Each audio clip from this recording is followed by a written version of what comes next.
my God, we're in a pre-roll. Yeah, we're doing something a little different before we do the intro of the podcast. Whoa. We have a brand new coffee line in partnership with Straight River Coffee. If you Look at it. You go to straightrivercoffee.com and you can get 2 different blends. I have a Josh's Morning Blend in my hand. And I got a Sarah's Chaos Blend. Josh, tell them about your blend. I got it's a Brazilian coffee, medium roast. It's got notes of chocolate, nutty, and toffee, as well as caramel flavoring. Pretty good. It's pretty good. It's good to wake you up in the morning. Mine, Chaos Blend, because it's a dark roast, Colombian beans, toffee, praline, because I'm from the South, chocolate cream. Yeah, we've been it's really good. Drinking this for the past few weeks and the past few podcasts has definitely been helping us out to make content. It's literally nonstop. We're drinking this shit. Honestly, yeah. Yeah. So yeah, if you go to their website, straightrivercoffee.com, it'll also be in the description down below. You can get bags for $16. $16. It's 12-ounce bags. They're this big. It's a pretty good amount of coffee. It's a pretty good amount of money. Yeah. For $16. They also got K-cups. You can get it ground or whole bean if you want. Exactly. And also you can get both of them for $28. Yeah. So it's $4 off. Check it out when you can. Link in the description. Back to the show. Bye-bye. Hi, everyone. Hello. Welcome to A Podcast Will Save This Relationship. I'm Josh Him. I'm Sarrah, she, her. Today, we talked about a crazy week. An insane week. Insane week that we had. Sometimes we got to do these personal ones where we just talk shit about our fucking week because it's crazy. Hurricane, leak in our house. Not related. Different things. You know? Jimmy Buffett died. Yeah. God, we didn't talk about that for that long, but we did talk about it. I was supposed to talk about editing for Quinn Reviews, but it was a good experience. But I didn't talk for that much. I didn't know that was your topic. I didn't even think it was going to be a topic. But okay. Yeah, but it's a thing that happened this week. He released a new video. Yeah, whatever. But yeah, it's a good video. Go watch that as well after you're done watching this. Sam and Cat Part 2. Josh was second billing of editing. He did a good job. I hope so. Please don't fire me, Quinn. But and then we did Trapped in an Island with Joshua Chinlund. And then we did Reddit stories. We did do Reddit stories where I grave rocked the audience. Yeah. Thanks, TikTok. But anyway, don't forget to like, comment, subscribe, hit the gosh darn bell, raise 5 stars on all the podcasting platforms. Enjoy the rest of the show. And if you're like, I don't want to fucking listen to any of this shit, timestamps are down in the description. Biatch.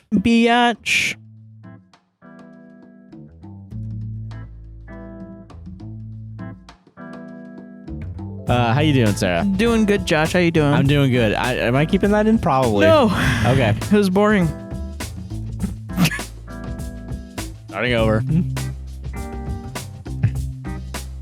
This is going to be a slightly more difficult podcast having the fans on. I will say this has already been like... It's bothering me. It's like grating teeth. It's like fucking the worst. I think it's giving me a headache now. Honestly, maybe. I don't know. I feel like I've only had 1 cup of coffee. I should have made more coffee before this. And now I'm committing because I think this is staying in. I think I'm perfectly fine. It's just I have a headache. You just have basically...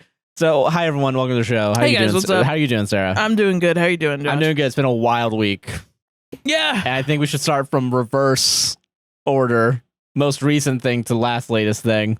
Well, Jimmy Buffett died. That's the most recent thing. Jimmy Buffett died Rest in yesterday. Peace. I'm wearing I'm wearing this in honor as a Floridian. Yeah. None of his shirts fit me anymore, so. Yeah, so it's very disrespectful that we don't have any shirts. For me, yeah. Yeah. It's honestly, I'll buy one in his honor. How about that? Yeah, exactly, yeah. But no, yeah, so we woke up to that news 2 days ago. Yeah.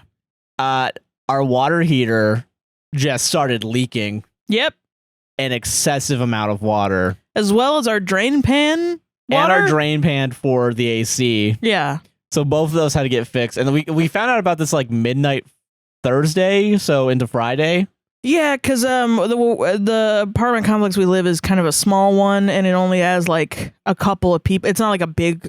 Yeah, it's like and it was midnight, and there are only like a couple of maintenance guys on the line. There's an emergency maintenance line, so we had to leave a voicemail, and they were sleeping, obviously, because it's midnight. I don't blame them. Yeah, like, so I don't blame them at all. It's just there's not manpower for them to like go and like fix a leak. Yeah, so for like at least 12 hours, there was just a leaking. Yeah, because we didn't have access to the water heater being turned off. Yeah, we did, but then no one told us how to fucking do it. it. In the and we're big form we're of dumb. Thing. We're dumb. Yeah. We're dumb. We don't know how to fucking do that. I don't want to touch it and make things worse. Right. That was my thing. So we just put a bunch of towels up, went to bed, woke up at 8. And it just was terrible. Yeah. It has flooded the entirety of the walls. Yep. Going out into the living room, inside the bathroom. It flooded our neighbor's carpet. Yeah. Which cool I feel horrible about. Yeah. But also, there's nothing we could have really done. We didn't cause the water heater to have a leak. It's probably been happening for a while because 2 months ago, we had an inspection and our landlord came in and was like, you guys are having a leak. And then the maintenance guy came in and was like, nah, it's just your drain pan. There's a clog in our liquid line leaking out onto our drain pan and making it overflow. And apparently last time it didn't get fully fixed either because it happened again simultaneously. Well, there's another clog. Oh, okay, yeah. It was just like every once in a while he has to put bleach tablets down the liquid line. Yeah. To make it unclog. So that was what it was. But fucking it's not anything that we're doing. It's not like we're using our AC too hard. Yeah, I think it's just old. Yeah. Both things are old. And now we have to get a new water heater. Yep. And while we wait for that, it's apparently in Georgia, which just got hit by a hurricane. Yes, which also kind of happened this week as well. Touched us, but not that hard. Not too much, yeah. Apparently, yesterday there was a really bad storm. I don't know if it was related to the hurricane, but fucking, yeah. Oh, okay. Just apparently, separate it got like really bad. Halloween Horror Nights just started at Universal. I'm getting TikToks about it. And apparently, opening night for like an hour and a half. Like, it got so bad that, like, I think at some of the scare zones, they have, like, stuff hanging, like, flyers. Oh, shit. Some of the chains broke off because of how windy it was. Yeah. Oops. I don't think anyone was expecting it to get that windy. Dang. Yeah. Wild. So that happened, like, yesterday after the water heater, so it's not even related. Yeah. But, like, yeah, we've been having it's been weird with weather. Yeah. Not even related to this. Well, it's a hurricane season. It's hurricane season, yeah. It's kind of expected. Everyone that I've talked to, not in Florida, that I'm like, oh, yeah, I got to go to Walmart, prep for a hurricane. They're all like, oh my God, stay safe. And I'm like, it's okay. It's okay. It'll be fine. The houses are built mostly for hurricanes here, you know? Like, yeah. Like, but like, Georgia got hit way harder than us. I saw fucking photos of motherfuckers, I don't know where, I think it's northern Florida, where they were. North Florida to like South Carolina, had horrible storm surges. But they get hurricanes, you know? That's normal. But so there was a fucking, a guy in a recliner and his fucking entire living room was flooded just under the point of where the recliner was, so he was just chilling. Jesus. People were like when an alligator swims through your living room or something. Yeah. Jesus. And it's funny. Yeah. It was like, I don't know, it's probably in South Georgia, North Florida, not where we were because we didn't really get hit at all. We got really lucky that it like went more northern to not hit us. But I mean, so that's happening. But like the water heater's coming from Georgia and they just got hit, so we're like, oh, maybe it'll take longer than it might take until Tuesday. So then we don't have any hot water until then, which means that our shower is just not usable. Every other faucet we have works on the cold side. Except for the shower. No pressure. No pressure No at all. water pressure to our shower. And we didn't even know that, but like the maintenance guy came back, gave us a key to an apartment upstairs. And was like, you can take a shower. You can take hot showers there. Yeah. Which is so nice. I've never heard of that. I've never heard of this happening before. I had a leak at a previous place, and it was into my closet, and they took their sweet time getting there. They did not give a shit that their apartment that they own is getting harmed. Getting horrible water damage. Yeah, which is I think that leak was probably worse. It was way worse than this one. Yeah, there were like multiple holes in the ceiling. Yeah, and over carpet too. So terrible. And they just could not give a shit. And the guys dropped off their fucking equipment, which we have going right now. If you hear it, hopefully you won't be able to hear it. It is making a little bit more noise than normal, but we can definitely hear it. Yeah. There's 2 fans and a dehumidifier in the living room, and then another fan and dehumidifier in the water heater master bedroom area. Yeah, which is loud as fuck and makes it just somehow impossible not hitting these mics to be around. Yeah. The mics don't give a fuck about it. No, the mics don't care as shit. Our sound equipment is actually so good. And now I'm like, fuck, I wish it didn't work. I wish. I'm like, fuck, it didn't work because then, you know, I wouldn't have to do the podcast while also listening and having You don't want to do the podcast? No, I do want to do the podcast, but I'm joking right now. Okay, funny. No, but yeah, no. So it's like, that's in our. No, that's me joking. Okay, yeah. Okay. But yeah, no, fucking like literally. So yeah, it's going off right now. But they gave us a key to go upstairs into an empty apartment. Yeah. Which is it's a surreal. Just moved out of. Yeah, like probably like a month or two ago, and I've only recently noticed they moved out. But like, I don't know how to describe the feeling. It's walking weird. into an apartment, which is better than ours. Which actually. is both better than ours and also a carbon copy but flipped of your own apartment, empty. Yeah. And it has like a lot more headroom because it's on the top level. Roof yeah. But like, it's weird going into this lifeless husk of a place that's basically your home. Like it's the fucking. It feels just like to get naked. Just to get naked and use your shower. With no curtain on it. Yeah. Nothing in here. You had to bring your own shit, of course. Makes sense. Yeah. Yeah, they didn't stock the shower for us? What the fuck? Yeah. This isn't a hotel? No. But like fucking, yeah, it's weird. Yeah.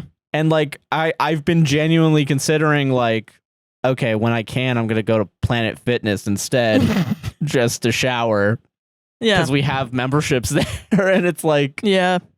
But also, that's just, I feel like that's worse somehow because you're showering in public. But also, I'm expected to shower there as opposed to go up to a place where someone's going to move in probably within the next few weeks. Well, we don't know. They didn't say. Yeah. So. Which is also another thing that I'm worried about. Like, there's if I also go showers in the clubhouse, though. They said there is, and that's nice of them. But they're only open from like 9 to 5, and we wake up at 12. Yeah. And I take nighttime showers. It's just weird and inconvenient. And I think the more that because like we don't have any hot water. So I'm like, okay, so we can't do the dishwasher. Yeah. There's, Can't do hot loads for laundry. Yeah. Can't use hot water for laundry. Okay. Cooking is going to be harder because we can't just like make hot water. We got to boil all the water. All the water that we use. But also that might be too hot for some things. Yeah, we can't have like access to lukewarm water. Okay. Which I guess and I think like, and I don't want to like complain too much because I'm happy that like we don't have to leave the apartment, like. Yeah. But. Well, we just paid for it. So we also just paid for it. Like it's the first. And our rent just went up too. I think is really funny. $50. Like, hey, happy September 1st. Your rent went up $50, and also you'd have no hot water. Yeah, no hot water. It's like, okay, cool. But I mean, I don't know. They're being nice about like trying to get it done quickly. But it's definitely like it's very weird because I feel like it's not unlivable, which is good. No, but it's definitely like it's just. It sucks ass. It sucks. It's just an inconvenience, like, and you don't realize like all the little things that like just having, because like it's water, water's the most important thing you need, but like losing access to the hot water, it's interesting all the little stuff that you lose out on. This is the first time you've lived in an apartment. Yeah, that really, yeah. Yeah. I think that's part of it also. You have to deal with like these things happen around here because the apartments are really old. Like when I was dealing with shit happening in my old apartment, it was just like the AC would break down every couple of months and I would have to be like, what the fucking shit. It was so frustrating and there was no line to the fucking maintenance people. Yeah. It was just I had to go on the app and put in a thing and then they would maybe call me in the next 3 to 5 days. Jesus. It was terrible. Awful. It was god awful. It was more of an emergency, like legally, like especially with the AC. If it was like 105 degrees outside, they have to contact you because that's unlivable conditions. Yeah. I think hot water. I think that's why they're so antsy. I think not having hot water might be. I think it might be close enough. Yeah. Yeah. Well, I think the thing that they were worried about, and it makes sense because I know our landlord that came in a month ago and like no, they're worried about water damage. Yeah, that's what I'm talking about. Yeah, that's their main concern. But yeah, I have no idea. They're also worried about our comfort as well, which is interesting. I've never had a landlord worry about my fucking comfort. I mean, that's the one good thing about having a smaller team. Like it's not like a big company owning this. I think like because we have a lot of places around here definitely are like. If you drive down the 2 roads that we're closest to, it's all the same like company sign with like different stupid names for each different like apartment complex. Yeah. And it's, like if we were dealing with that, awful, I assume it would be like. Depends. Yeah. It just depends. Could be, yeah. But. Because usually, I mean, I'm interested. I'm surprised. I think it's. what am I trying to say? This lady, the landlord lady, she has like close personal connections with the maintenance people. Yeah. Like there are people on her payroll that she hires. It's not like a maintenance company, like a third party maintenance company. Yeah, it's all, people are very specifically to here, yeah. They're like calling each other on their phones. Yes. And when we call the maintenance people, it's going to their phones. It's going to like, one guy's like main phone, yeah. It's not going to a call center, you know. They don't have as many communication issues as you might have with a larger company. Yeah. That outsources their maintenance tech people. Yeah, and like even like the like with this yesterday, like the day of the leak, they brought in like a different company already to bring they called the plumber fans immediately. Yeah, like which was crazy. It was wild. Yeah, we weren't even expecting it. Yeah, like shit. And this motherfucker shows up, and the plumber was really nice too. Oh, he was really nice. Yeah, he was definitely he was young like us, which I think was really funny. Yeah, I don't know. He was very like, yeah, I gotta get in there. Yeah. I'm like, but he was so sweet. He was so kind. Like we couldn't find our cat for a little bit. And he was like, I'll let you guys know. I went outside to be like, hey, did you see like a little gray cat around here? Yeah. And he was like, no. I just asked to put all the cats away before I went in. And I was like, no, it's not your fault. It's just we tried to set the cat in and we thought he was in, but he wasn't. Yeah. So it's our fault. Yeah. We were, you know. And he was like, oh, okay, I'll let you know. And I was like, okay, cool. And the whole time he was like, is your cat okay? Is your cat okay? It was very sweet. Yeah, it was really nice, honestly. He was a very nice guy. Yeah.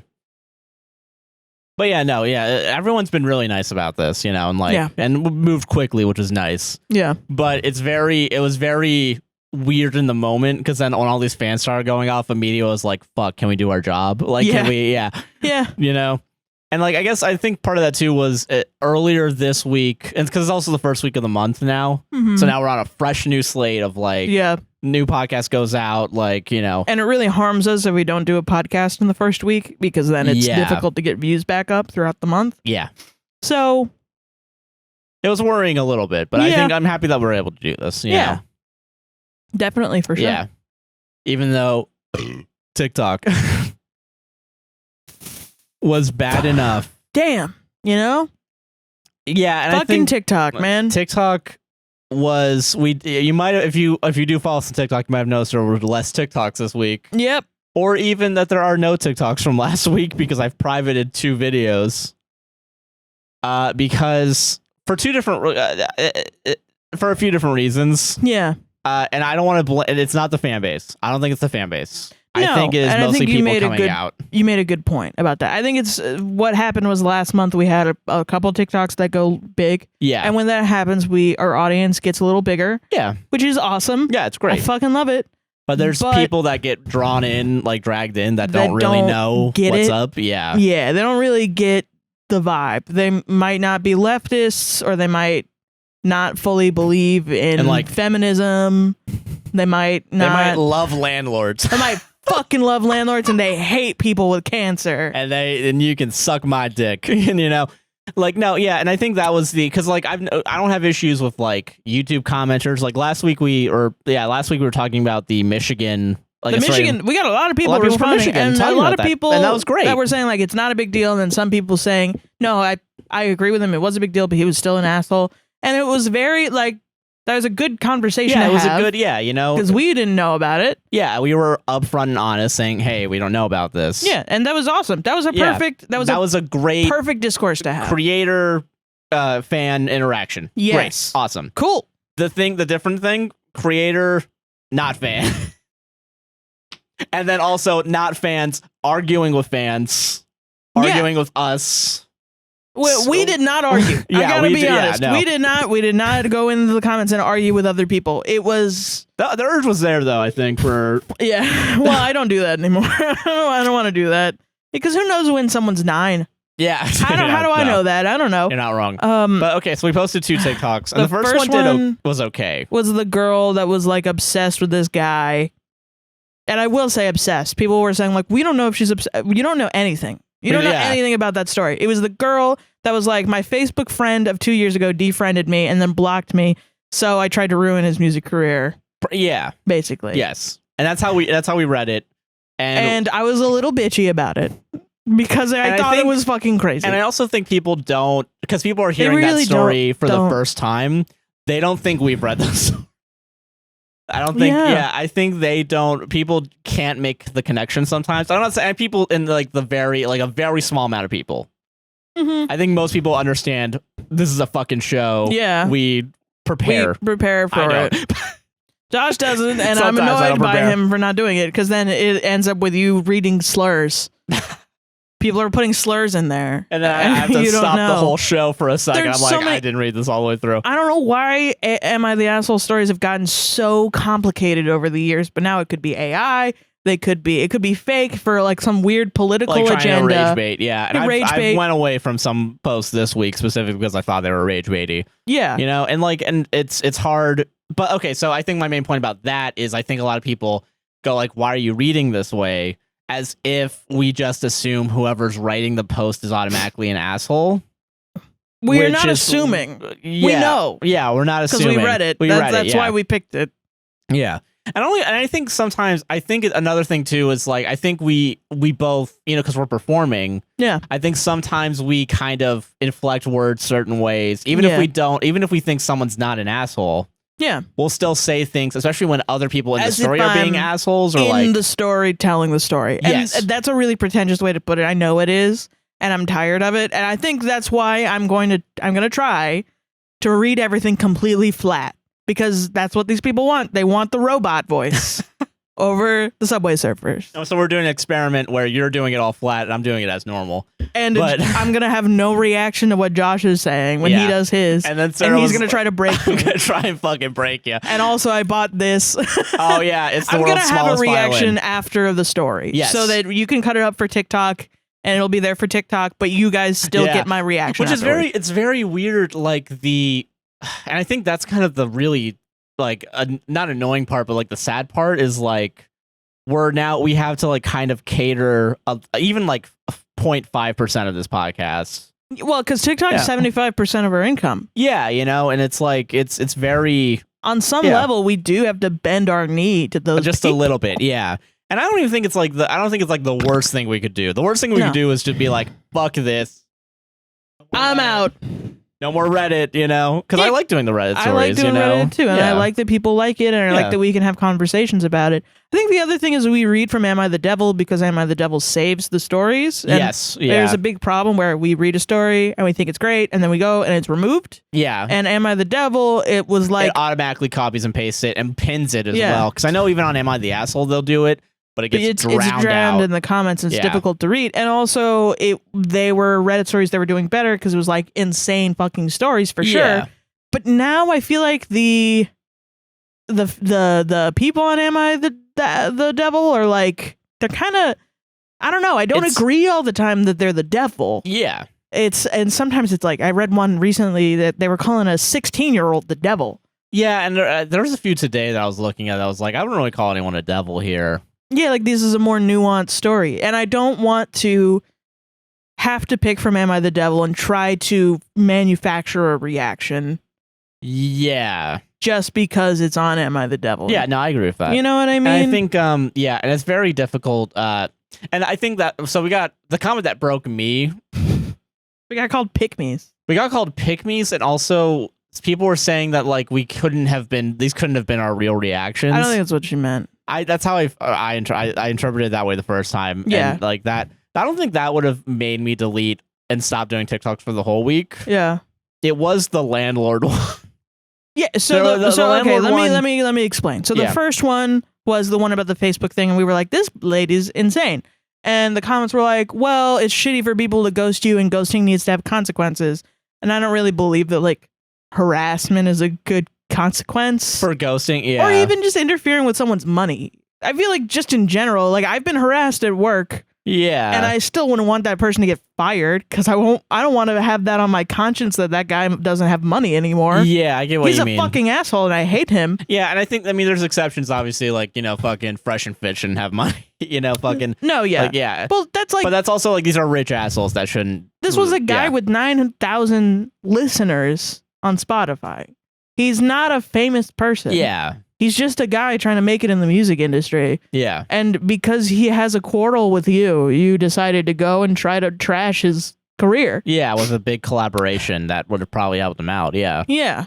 And yeah, that's really because that's another thing too is like if you say that to one person in the industry, word can move really fast. Yeah. Like, yeah, and I think that's another thing. I mean, yeah, and also just like it's so weird. I was a musician. I had falling outs with friends, and none of them. I would never go to them and try to ruin their music career. Yeah. Because they were also musicians, and they I don't think would come on to me like try to ruin me either. Yeah. I think that shit is fucking weird. We have personal disagreements. And I think a lot of people were taking their personal feelings about maybe that their friend ghosted them, which is terrible. Yeah, it's yeah. It feels bad to get ghosted, but also I'm not saying that I'm never going to say it's bad as an abuse victim that's bad that to ghosting should never happen. Someone Yeah. made a really great comment about how ghosting is the safest way sometimes to get away from people. Yeah. It's like, yeah, you can just go and confront everyone all the time because what if they're abusive? Yeah, Or exactly. what if they're fucking crazy and stalk you on Facebook? Yeah, and then just Like, come on. know every single thing about you. Yeah. It's the frustrating part was it was one of those stories where her actions kind of the end justified the asshole-ish means, you know what I mean? Yeah, I don't know if that kind of makes sense, but it was just kind of like she showed who she was in her actions and her response. Yes. That kind of explained why he would.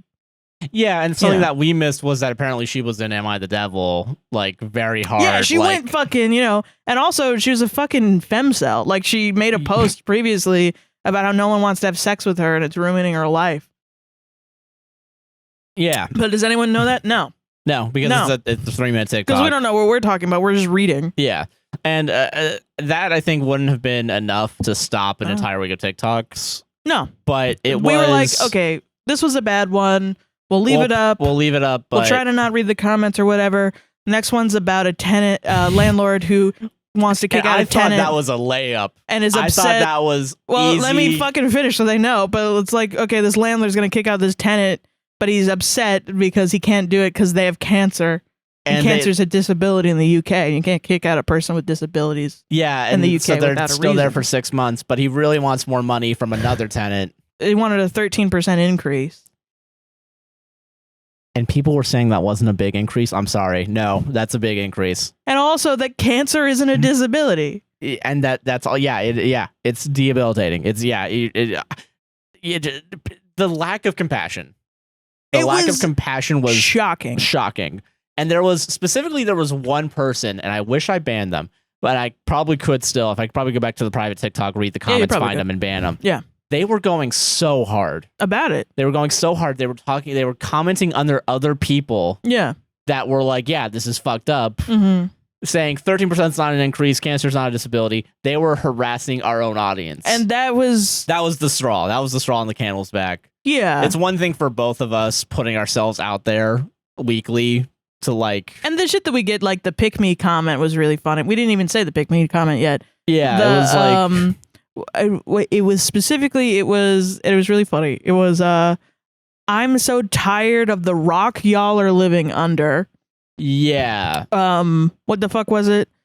This gives such pick me energy because the OP said that the person must have blocked them because they had a fiance, which has no logical standing in the story. It doesn't make any sense at all. So they were like, it's terrible to, and it is. But we don't know that happened because we are only hearing it from a fucking unreliable narrator. And also that person was going into, I saw at least one other comment where they're like, you all must be high. I don't know what y'all are smoking, but I need it if y'all are believing this lady. And it's fine to leave hate comments. Listen, I don't care. Yeah. I literally don't care. Some hate comments are some of my favorite comments. Yes. And it really is my toxic trait. I fucking love them. High calorie woman. I dream every night of writing an autobiography named High Calorie Woman. And then you make money off of a shitty comment. Yeah, like it's awesome. Beautiful. Well, not even that. It's not like, oh, I'm gonna get him. It's just a funny fucking thing to say. It's fucking great. I feel regal. I'm a high calorie. As a high calorie woman, you do not talk to me that way. You know, it's just great. I love it so much. I feel like it's so brandable. Yeah. I'm trying to think of what else. I don't know. There was that time that someone called me Waldo because I was wearing my striped sweater and my striped beanie together. Yeah. That was really fun. I love that. Yeah, I get you, yeah. There's some people will say that they hate us, whatever. It used to freak me out, but I'm kind of like, okay, whatever. But now I draw the line at pro landlord behavior. The lack of compassion is wild. Yeah, and that was terrifying. That's not something I want in my audience at all. Yeah, so both TikToks privated and no TikToks. Because we were like, you guys we're gonna wait until you can behave. And also, and we were talking about too, I think last week there was a bit of a different energy because of the gimmick we did, and I don't think it translated well to TikTok. Mm-hmm. And that's fine, whatever. I still think the gimmick was worth it because it was fun. No, it was funny. And my reaction at the end, people liked it. Yeah, people loved it. Yeah. I couldn't whatever. It was just so crazy to have like a group of people be like, "Fuck you" on our main TikTok where most of our audience is, and then a small audience on our YouTube. Not even small, pretty hefty, yeah. Pretty hefty. Yeah. But like a bunch of people on YouTube and in the Discord and on Patreon being like, I love you. This was great. It's very weird. It's a weird feeling. I don't know how to express it. We don't know anyone else who goes through this. Yeah, there's no creators that we can go to and do therapy. There's not like a YouTube therapist that can tell us how to deal with this. It's really, we got one really good We got one good on Spotify. We have Q&As available, and someone was like, so much like, "We love you. You do the best fucking Reddit reactions." Yeah, and they self-censored a name of another podcast that they did. Yeah, they literally. Wow. Yeah, that was really funny. Like it's a slur saying a different podcast name. And that's wild. That is wild, but we love every other Reddit podcast. Yeah, yeah, Jesus. But you can't prove that I ever didn't. But no, like it's hard. It was a hard. It was just a hard week. It was a hard week, and then having all the water shit go down. Honestly, thank God that shit happened, because if I was still focusing on TikToks like Friday, I know that was the other thing. This guy's coming in, it's like, well, hold on, before you put the fans on, I gotta check the comments, make sure everything's up and ready. Oh, I see what you mean. Like not doing the TikToks would have freed us up to be able to deal with this. Yes, that's what I mean. I see what you mean. Yeah, I don't know. It's been a wild week. It has been a wild week. I'm happy that we can still do a podcast. Yeah. And bring you guys the entertainment you deserve. I think it was just like, it was a, for me, having bad reactions like that means there's something that needs to be changed. Right? There's something in our behavior that needs to change. Yeah. And it's weird to have people split on whether or not they like you or not, because all of our business is that people like us and they watch perception, us. Yeah, and if they don't like us, then we're fucked. Yeah, straight up. We don't make any money, and we can't do this full time. And also, there's extra stress because they just started doing this full time, so it's a little hard. Yeah. But I'm not saying just like, watch us for free or whatever. I'm not, like, you are allowed to have an opinion on what we post. That's why we post shit on the internet. So I think it was like, okay, part of it was we didn't really have good Am I the Devil stories last week. Yeah, we picked them all in one day. It took a long time to figure out, to like find them. Yeah. Usually I can go through and be like, oh, I want to do this one, this one, this one. But this one was like, I'm reading every single one. And it was hard. It was definitely difficult. Yeah. Yeah. I don't know. And I think part of that too was we waited until the last second to do it. I didn't. You didn't? Oh, wow. No, I was reading them throughout the week. I was not. Whoops. Oh, okay. But fucking So it's partially on me as well, but like it's not your fault. I don't think it's that. I think it's that the mood is changing. The mood is on Am I the Devil? Because like now there's Am I the Angel, where people are making fun of the sort of over the top reactions. Yeah. Which I will say we have contributed towards, because that's what we do. Yeah. And I think people are wanting more of a nuanced reaction to stuff. Like, I'm seeing other podcasts like Reddit on Wiki where they read kind of very, they do their reactions, but it's not as over the top. It's a genuine reaction, which, we do genuine reactions too. Yeah, I was like, do you think I'm not genuine when I... I don't know. It's not like us freaking out and screaming and being like, whoa, whoa, whoa, whoa, whoa. It's like a very kind of even-keeled professional response. I feel like they're very professional. I like them a lot. I get that. Wiki. Yeah. And kind of similar with the judges, although I feel like the judges, they're more, they've started doing more reactions to each other. But I also see that they're kind of getting the same problems on their the ones that are stolen. Yeah. They have the same problem where people are like, I don't like these guys. And I think it's mostly just because they're showing their personality. But it's so weird that is the problem with TikTok comments. I don't understand that. Like the whole point of a social media presence. That's what we think. Yeah, but maybe not. I don't know. Maybe it's the product, not the service. I don't know. Who knows? That's what I think. And you're still going to get the service. But I'm also going to make a product. You know what I mean? Yeah, I get you. Yeah. I don't know. Yeah. Damn. Can I see that real quick? Yeah. Yeah. I'm trying. Buy your own. Buy your fucking own. I didn't spend $13 for you to make fun of me. I'll pay you $7. I'm being bullied on my own show. Oh.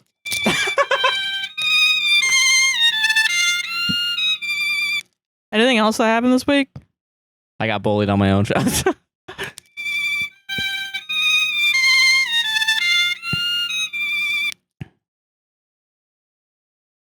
Patrons got coffee. They did. And now you get coffee too. Not even the ad break yet. I will say, if there's been one good thing this week, it's the no coffee. Joke, it's been we got okay. So we've I think there's probably gonna be, we haven't recorded it yet, but there'll probably be like a really quick right at the beginning. Yeah. Hey, just so you know. But we've been working behind the scenes, and I want to talk real quick about them because I think they're cool people. Straight River Coffee? Yeah, Straight River Coffee. They contacted us like a few months ago about like, hey, do you guys want branded coffee? And we were like hell yeah, dog. And we've been working background to try and like get, what's it called? The coffee out for everybody. And we released it to patrons, and that got a really nice like support. Yeah, it was and really also like like the smell of this coffee, great, love it. You know, fucking. That's your ad? That's my ad. Okay, let me do the real ad. So. Fucking Straight River Coffee out in Minnesota. It's a queer-owned coffee roasting company. Yeah. Small in terms of Walmart, big in terms of coffee roasting companies. They are very cool. Yeah. They have two blends. We got Josh's Morning Blend, which is more of a medium roast. It has notes of caramel, chocolate, nutty, and toffee because it's a Brazilian. Yeah, Brazilian with coffee of caramel flavoring. Yeah. And then mine's Sarah's Chaos Blend because it's a dark roast. It'll keep you up at night. Yeah. Keep you up at night. It's chocolate cream flavored. It's got toffee and praline. Yeah. Don't know how to say that. But yeah, I don't know. It's a really cool it's an like interesting like two people run companies. Very nice, but they also are dope at business. Yeah, they know their shit. They really are. Like, I was worried. There was like, I don't know if you can deal with these orders, and they were like, we just did a fair last week where we did like we almost had $10,000 in sales, and we were like, "Oh, you're good. Yeah, we're not gonna make that amount. Make $10,000. What? Get out of here." Yeah, but no, they're very cool. I believe where the beans are grown, it's like women owned, queer owned. I think majority, like women owned, like where that's being grown. Yeah, but yeah, they're cool as shit. Yeah, like and it's honestly, it's a very like interesting like partnership and merch kind of thing. You know.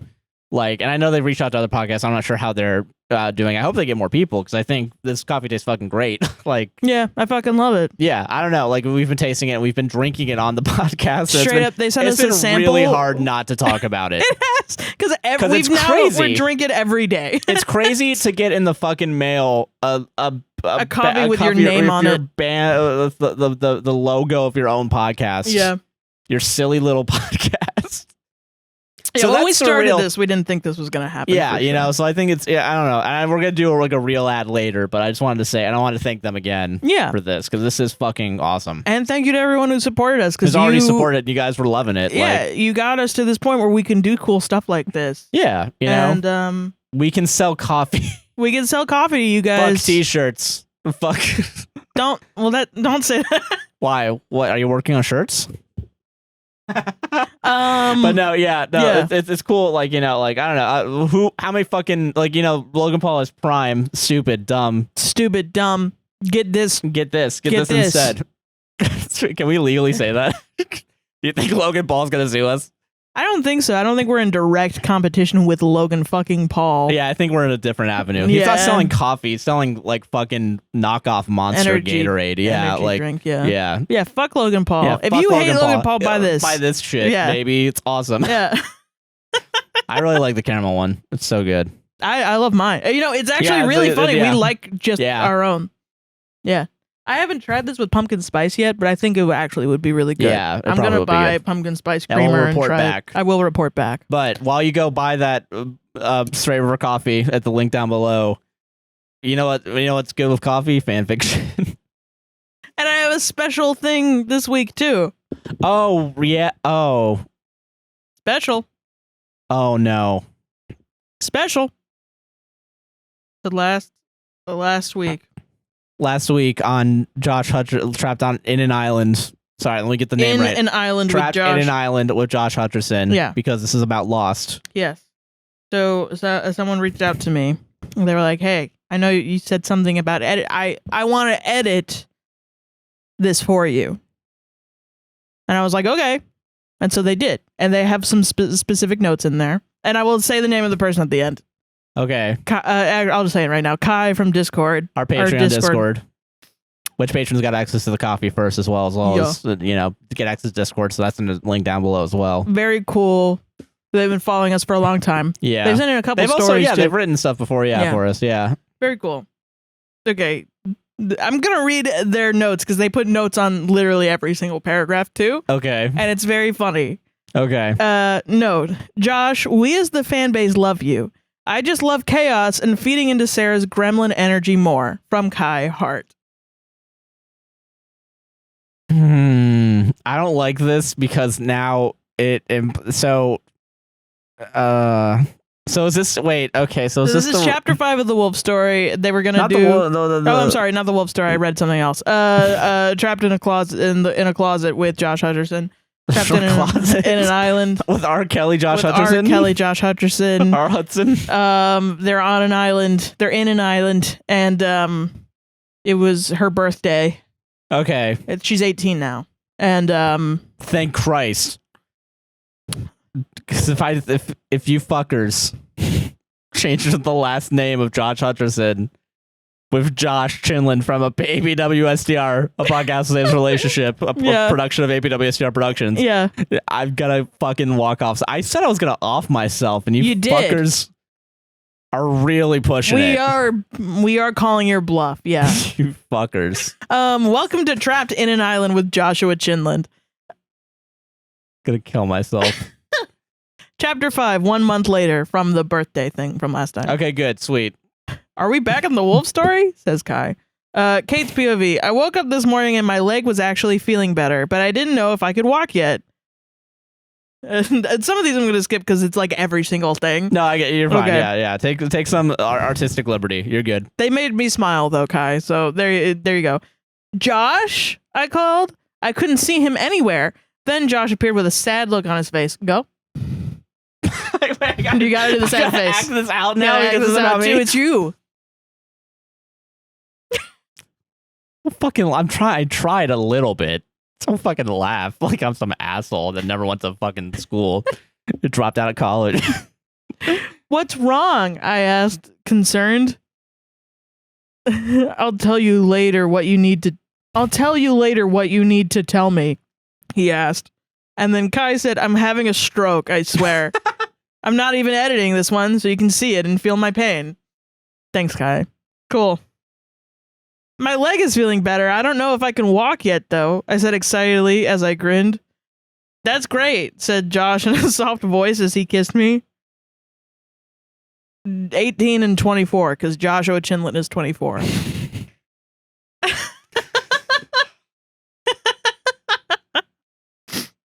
Okay, no joke. Unironically, no fucking.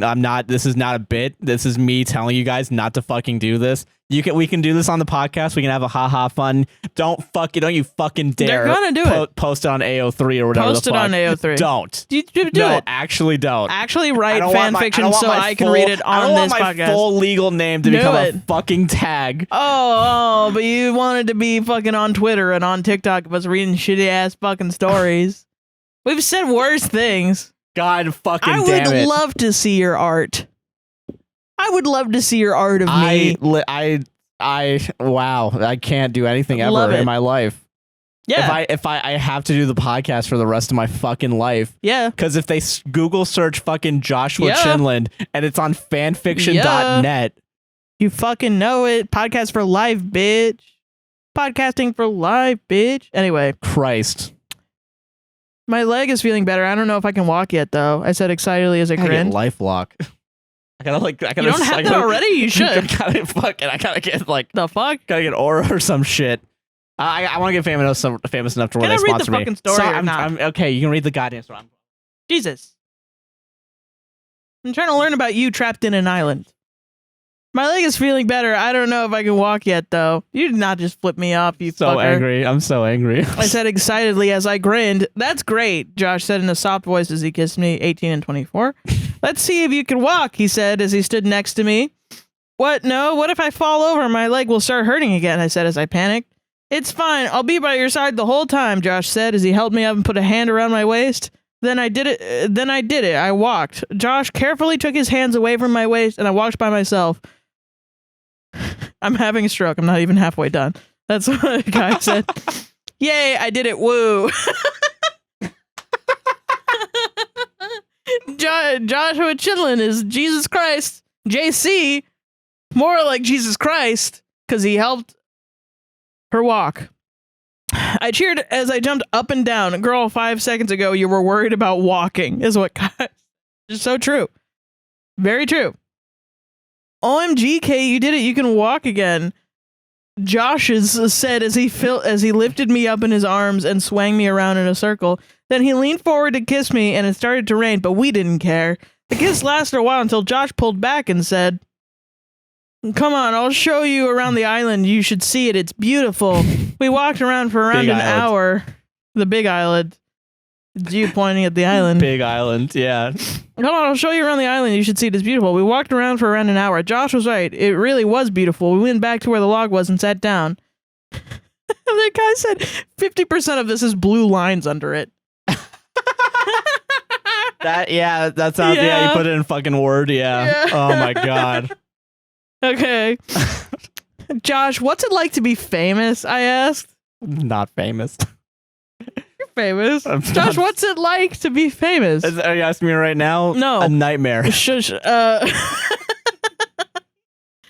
Well, it can be nice for a while, but then you need a break once in a while because when you're a star, you forget who you really are. But when I met you, I found myself again. Cue vomit noises from Kai. And when I'm with you, Cue vomit noises from me, god damn it. But wait, no, we gotta get this.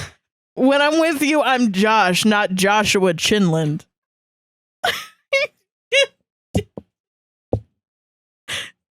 Okay. Josh said as he placed a strand of my hair behind my ear. And then from Kai, Josh, please don't quit the podcast. Thin ice. The thinnest ice imaginable you are all walking on right now. Hey, you know how you want to become an actor? How about I teach you some acting skills? You're an acting teacher now. So wait, I'm good at acting and I'm good at swimming. God, I wish. I wish those were both true. And you can heal the lame. I'm just upset that this is like way too high of an image of me. This is an unobtainable goal. I can barely sign up for fucking improv classes without the thought of like, oh, they're gonna make fun of me. I'm not gonna be funny. Well, I mean, what if you do it with your dad? And I don't swim. I don't swim because I get nosebleeds. This is like. I asked Josh to do an improv thing like years ago, a year ago, and we didn't do it mostly because of money, but also because Josh is scared of doing improv. Yeah. I think we'd be good at it. Yeah, though. And then my dad came up to us. And he was like, "Hey guys, I got a great idea. We should all do improv together." And now I'm like, yes. And now it's like, God damn it, 2 out of 3. I have to fucking do it now, at some point. It would be so much fun to do that shit with your dad. It would be fun to do it with him, yeah. That shit would be fun as hell. He's fucking hilarious. Okay. I'm just so antisocial. I'm sorry. Okay, but yeah. The broken legs. I can't even. The broken leg. NyQuil doesn't even work on me. Like, come on. Like, fuck. Just sad. It's just like... Okay. Hey, you know how you want to become an actor? How about I teach you some acting skills? Josh said. I pretended to be Katniss in the Hunger Games and Leslie in the Bridge to Terabithia, and Josh said I was a pretty good actor. I don't know what that means. It kind of made a good point that I've not thought about. You may be a good actor, but you're shitty at writing. Does Wattpad not have autocorrect or something to help these young writers? What a good point. That's fair, yeah. Why doesn't it? Yeah. You know what's weird? Off topic, Patreon doesn't have autocorrect. I know. Yeah, it sucks. It does I don't know, suck. maybe it's just a hard thing to program. I don't know. Get Grammarly. Josh, I'm hungry. We haven't eaten all day, I said when we stopped acting. Oh, right. Well, Kate, this one I wanted to tell you before. He looked really serious. What is it, Josh? What's wrong? I asked. Kai said, if it's a question, where are the question marks? Well, because we've been living on fruit and nuts for a month, there's no more food left in this island, he said. What? Oh my God. As I started crying. And then Kai said, becoming a doctor or a lawyer and not dying of starvation looks pretty good now, huh? That is Damn, true, Kai. yeah. Hot takes. Hot. Will Josh and this 18-year-old survive being in an island? Will the podcast continue after this episode? Will Josh lose his mind and be upset that Sarrah and I did this? Who knows? All I know is I hope this girl learns to write better. Thanks, Kai. Thank you for the outro. We got a whole other chapter to do of this. 2 chapters. They did 2. They did 2? Okay, Yeah. so fucking next week it's going to be back to normal, right? If you want, baby. Please. If you want, baby. I know. Please. I don't want a It can be a one-time thing, yeah. international embarrassment. Joshua Kai, it's not me. It's Chinlund. Josh. He's tying my hands. We can't do it. Listen. People in fucking Latvia, it's going to be like, what the fuck is going on? What? I don't know. We have an international audience. We this do. This is beyond. This is otherworldly. We are getting meta, yeah. Right. Okay. I guess. Let's do it. Let's go. Fuck it. Chapter 6, Josh POV. Kate started crying, and I couldn't help but get tears in my eyes. I hate seeing Kate like this. Something I would never do. Another person crying. Yeah, you would love it. I pulled Kate into a hug, and she sobbed into my shirt. Okay, Kai, I'm not reading that. That's very mean. Can I read it real quick? Yeah. Who's it mean to? Mean to Kate. Okay, all right. Wow, that's harsh. That's harsh. That's it's harsh. good to know, you know, at least reading that note, at least everyone else can understand what I can understand that the audience is also going through what I go through. Yeah, it was mentally. pretty funny. Kai messaged me and was like, how do you do this? And I was like, yeah. Thank you. At least now I feel not alone. Yeah. Okay. It's gonna be okay. We're not gonna give up, okay? I said in a soft voice to put my fingers through Kate's soft hair. Then Kai says, I might give up after this chapter. Also, Josh would very much be freaking out because this man has anxiety and this would be a nightmare. I just said you have anxiety. Shit. Is it that fucking obvious? You've talked about it so many times. So. Probably. Yeah, no, I've talked about it. Yeah. Okay, she said as she tried hard not to cry. Common, let's go look for some food. There has to be some somewhere, I said as I got up. She got up and followed me. We've been walking for hours and Kate looked like she was about to faint. Kate, are you all right? You look like you're about to faint. I said. that sounds like me. Never mind. Fuck. Got my number. I think I said these observation skills, immaculate. Big boat, big island, girl about to faint. Good job, Josh. Yeah, yes. Yeah, thank you. Yeah. Okay, Kate's Girl POV. faint. Faint girl. Dire girl, faint girl. That girl's about to become small. Girl floor. Oh, floor. Girl thump, girl floor. Okay, Kate's POV. I was so tied and my feet were asking Josh. Okay. Wow. What? Whoa, what? Okay. I rescind any. I'm going to censor my last name so that way it's still. Who knows? Who knows what this is about? I was so tied and my feet were asking. Josh asked if I was all right. Oh, sorry. Josh asked if I was all right, but I didn't want to say anything. I'm going to have a stroke or throw my computer. Josh said as I panted, I'm going to pant, sit under that tree. I said as I was panted and started gasping for air. Before Josh could reply, I walked over to a tree and instead of standing on the ground, my feet found air and I was falling. Kai, that's mean. That's mean. Another mean comment. 2 for 2. Can't I know put this that... girl is fictional. It's just hot damn. Damn. Josh, help. Help. I screamed as I continued to fall. Girl fall. Kate, Josh yelled. I could hear panic in his voice. When I hit the ground, my back hurted, but it wasn't that bad. I looked around and it was a mini island on the side of the island. There was a house. Kate, where are you? Josh yelled. I'm down here. I'm fine, I said. Josh jumped down. How far did she fall? Yeah, mood. Josh, are you doing okay? I asked, worried. Yeah, I'm fine. What is this place? He asked. How is she gonna know? So true. Yeah. You're in an island. Yeah. It's part of the island, I answered. Is this in the... Wait, there is in the island. Okay, hold on, wait. There's an island next to the island, and then there's a house. Okay, what the fuck So you know how islands have cliffs sometimes? Yeah. So she fell off a cliff, fell onto an island, and there was a house like in the side of the island. Like when you spawn on a beach in Minecraft, and you decide to make a house into the side of the... Yeah, okay, now that you've brought up Minecraft, I get it. I get it now, yeah. Hey, there's a house, Josh said as he walked towards the house. Josh, you can't just walk into someone's house, I said. Kate, relax. This is so you. Kate, relax. I don't think anyone lives here. That was fucking me last night going into the apartment. Yeah, like fucking relax. Fucking relax, yeah. He said as he opened the door, we walked inside. There was a big bed and a cupboard and a toilet and a tap. I opened the cupboard and there was food.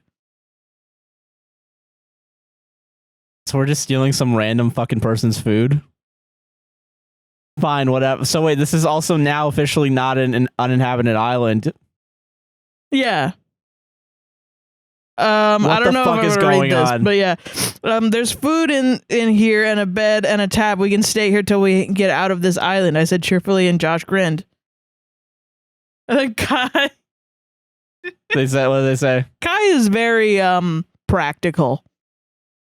Yeah, okay. Kai knows a lot about stuff I don't fucking know about. They said there's no way you can have tap water with no fucking water system. And that's the end. After this, I understand why Josh hates this so much. I hope this was fun to read and Josh doesn't get too mad. I want to rid my brain of this story forever. I'm going to go try my new edible. Love you guys, Kai. Thanks, Kai. Breesh. Thanks, Kai. I have to say that. Kai was very excited for your reaction. This is a catch-22, right? This is a catch... Because on the one hand, I learned a very valuable lesson. Mm-hmm. If I thought when I was editing this, I could cut this out and just have a nice, peaceful podcast next week. But then I felt like, well, that's not... The audience doesn't want, shit to be cut up too much. I feel like that's one of the things that people like about us is when shit just stays in that we can keep in. That's not like bad. So now I'm like, either I cut things out and ruin our audience enjoyment. Cut what out? What would you cut out? Me saying, don't do this, and then you guys do it. Because last week there was a point where I said, don't do this, don't replace the name. I could have cut out that entire 3 second. But you didn't, and now we're here. I didn't, and now we're here. These are the consequences of your actions. Yeah. What I've learned is I should edit. I didn't even talk about the fact that I could. Whatever. Fuck that. What? This is off topic because I just said the word editing. I also this week Quentin Reviews. Oh yeah. Released a video that I helped some of the editing, not all of it, of course, but I was a good amount. Yeah, and it just released, and I haven't had a chance to watch it yet. But you all should go watch it. Yeah, it's out. You should go watch it. It's the what is it? Sam and Cat.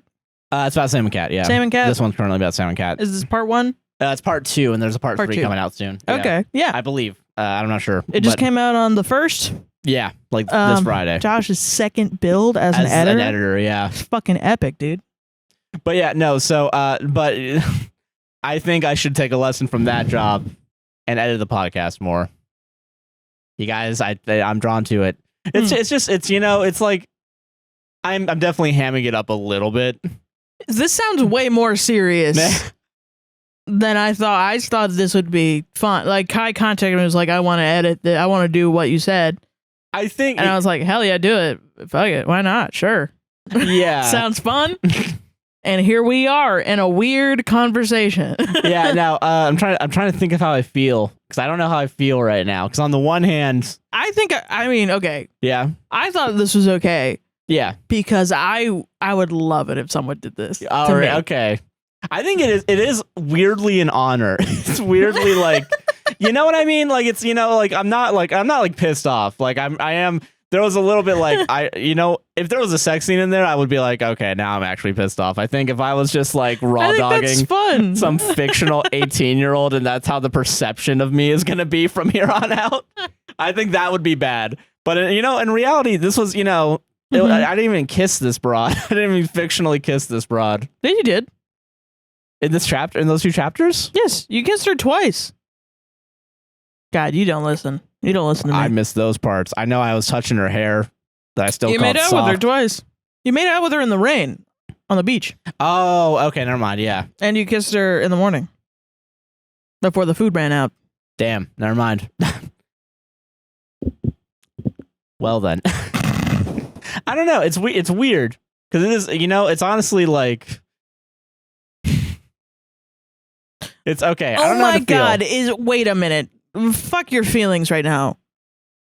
I'm talking about the story, baby. Oh, yeah. Is this his island? Is this his private island? Because in the book trailer, it was like, but is he truly who he seems? Josh Hutcherson. You know, there's like a little bit of mystery, and I was like, oh, and I was for this whole time, I was like, where's the fucking mystery? Okay, on second thought, you can keep writing the story because there's an implication that I own an island, and I'm fine with that. And you kidnapped a 17-year-old. Well, she's 18 now, so yeah. On second thought, yeah. Oh, I gotta save my ass. You're saying this isn't you? Like, Jesus Christ.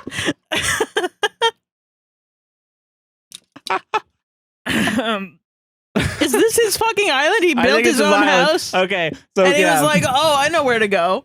I was like, "Oh, I'm next to my island." The fuck? Yeah, I feel. Yeah, it's probably his island. Oh my God! It's probably Josh Hutcherson's island. That would be such a good twist. That would be a good twist. That means it's probably not it. Yeah, is it? Yeah, is the writer capable of that? It's probably not. Yeah. Maybe he's not good at swimming. That's the twist. And that, if we kept going with this bit, would be more true. It's the guy that plays Gale's island. Yeah, you know what? And she has to choose, like Katniss. It's Katniss's island. And spoiler for Hunger Games. Yeah, and then Josh Hutcherson gets blown up by capitalists. Because I think that's what happens in the Hunger Games. I'm vaguely familiar. Yeah, I think by vaguely. Gale. I think Gale is the one that does it, I think. God.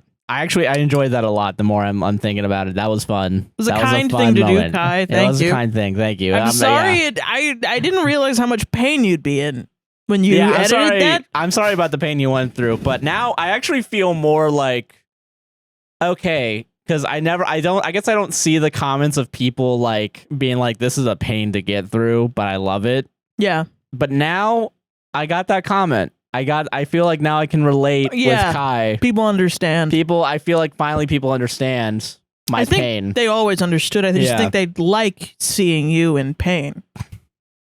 I think that's part of it. That's fair. It's so funny. Josh pain. Josh doesn't like this. Josh hurt Jerson. Josh hurt Jerson.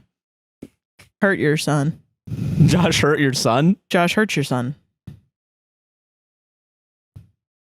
That was fun. That was actually fun. Yeah. Don't reread write the entire thing though. I think just a nice 2-chapter paste is enough. Listen, I don't think Kai will do it. So someone else. We have others. And honestly, if we ask for it, maybe Kai will do it. You're trying to fucking maybe we could switch pass the torch like it's the fucking Olympics. Maybe we can fucking switch off, you know? No, this is not a fucking relay race. Kai does it one week. Of who's going to be the one to make Josh have a mental breakdown. That's not fair. That's not... Maybe I just do it in my mind as I read. That's fair. And you know what? If you guys do it in your mind, keep it in your mind. No, I mean, like I say it out loud, but I change it in my... It's not that hard, you know? Okay, it's not that hard. Okay. That's fine. You know what? That's fine. That's okay. It just means every time I see Josh Hutcherson, you're just say Josh Chinlund. Yeah. Yeah.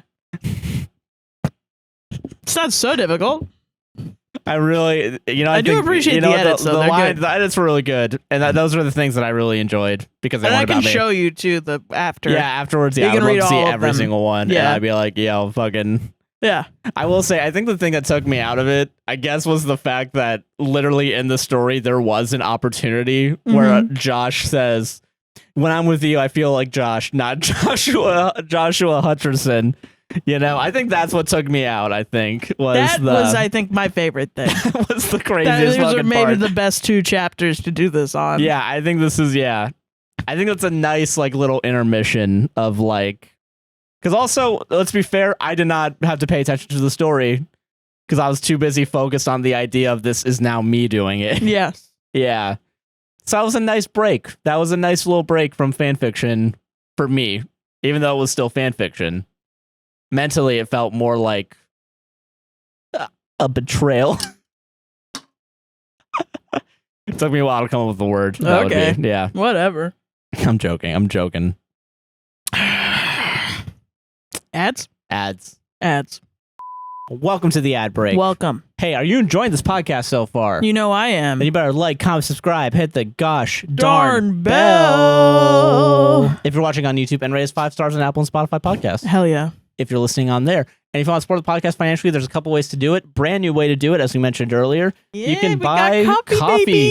We partner with Straight River Coffee. You can go to our website down below and get a coffee. StraightRiverCoffee.com. Yep. It's on their front page. There's 2 different blends. I have the Josh's Morning Blend. It is a medium roast caramel blend, caramel flavored. Yep. And Sarah's Chaos Blend is a dark roast coffee cream flavored. Mine are Colombian beans. Josh's are Brazil beans. Yep. And you can buy them for by the bag for, I believe, $16. And if you want a bundle of both of them, are $28. Yes. Go to the link down below and buy it. That's the best way to go and get coffee. We also got K-Cups up on there. It can be either whole bean or ground for the bags. Yep. You just let them know and they'll take care of the rest. Yeah. And they'll ship it out to you. I believe it's currently only United States, but if you contact them, if you're international. They could do both. They haven't done an international shipping yet. You would just have to pay extra for the shipping for international. I'm so sorry. It's a small roasting company. Yeah. So, But also make them go international, guys. Make also, them. yeah. Give them enough money and give them enough capital. They can do that. They'll go international, baby. But they're super cool. It's queer-owned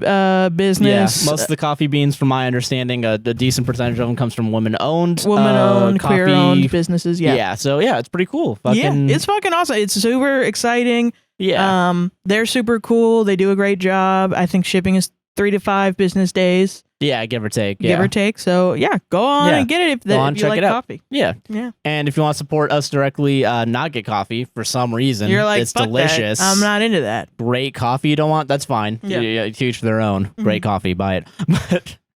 But you can go over to patreon.com/APWSTR. You get exclusive content, ad-free releases, and early releases. And if you don't want extra content, but you want to send us money and have us say something on the podcast, you can go to buymecoffee.com/APWSTR and we'll read whatever you have to say. Coffees are $3 each. Yeah. And we got a few this week. Someone bought coffee, but they didn't leave a message. Thank you to that person that did on the 29th. But we also got Megan buying 5 coffees. Yeah. Hey, guys. Hello. I, too, first saw your Am I the Asshole readings on TikTok and loved your energy, so found your channel on YouTube so I could listen to the rest of the pod. Thank you very much. Thank you so much. Now I play your podcast while I'm working from home and wanted to send you some coffee as a thank you. Hope this helps you get out of Florida soon. Thank you very much. We appreciate that. We should be planning more to get out of Florida. What do you mean planning? I mean, saving more money.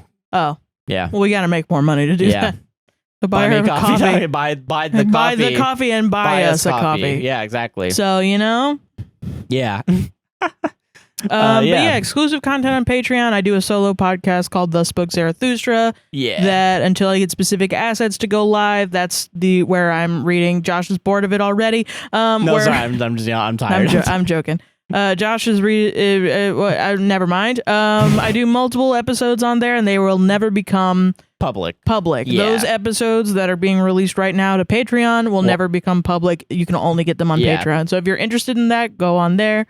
do a fireside chat where we go over all the content that we make that week. Yep.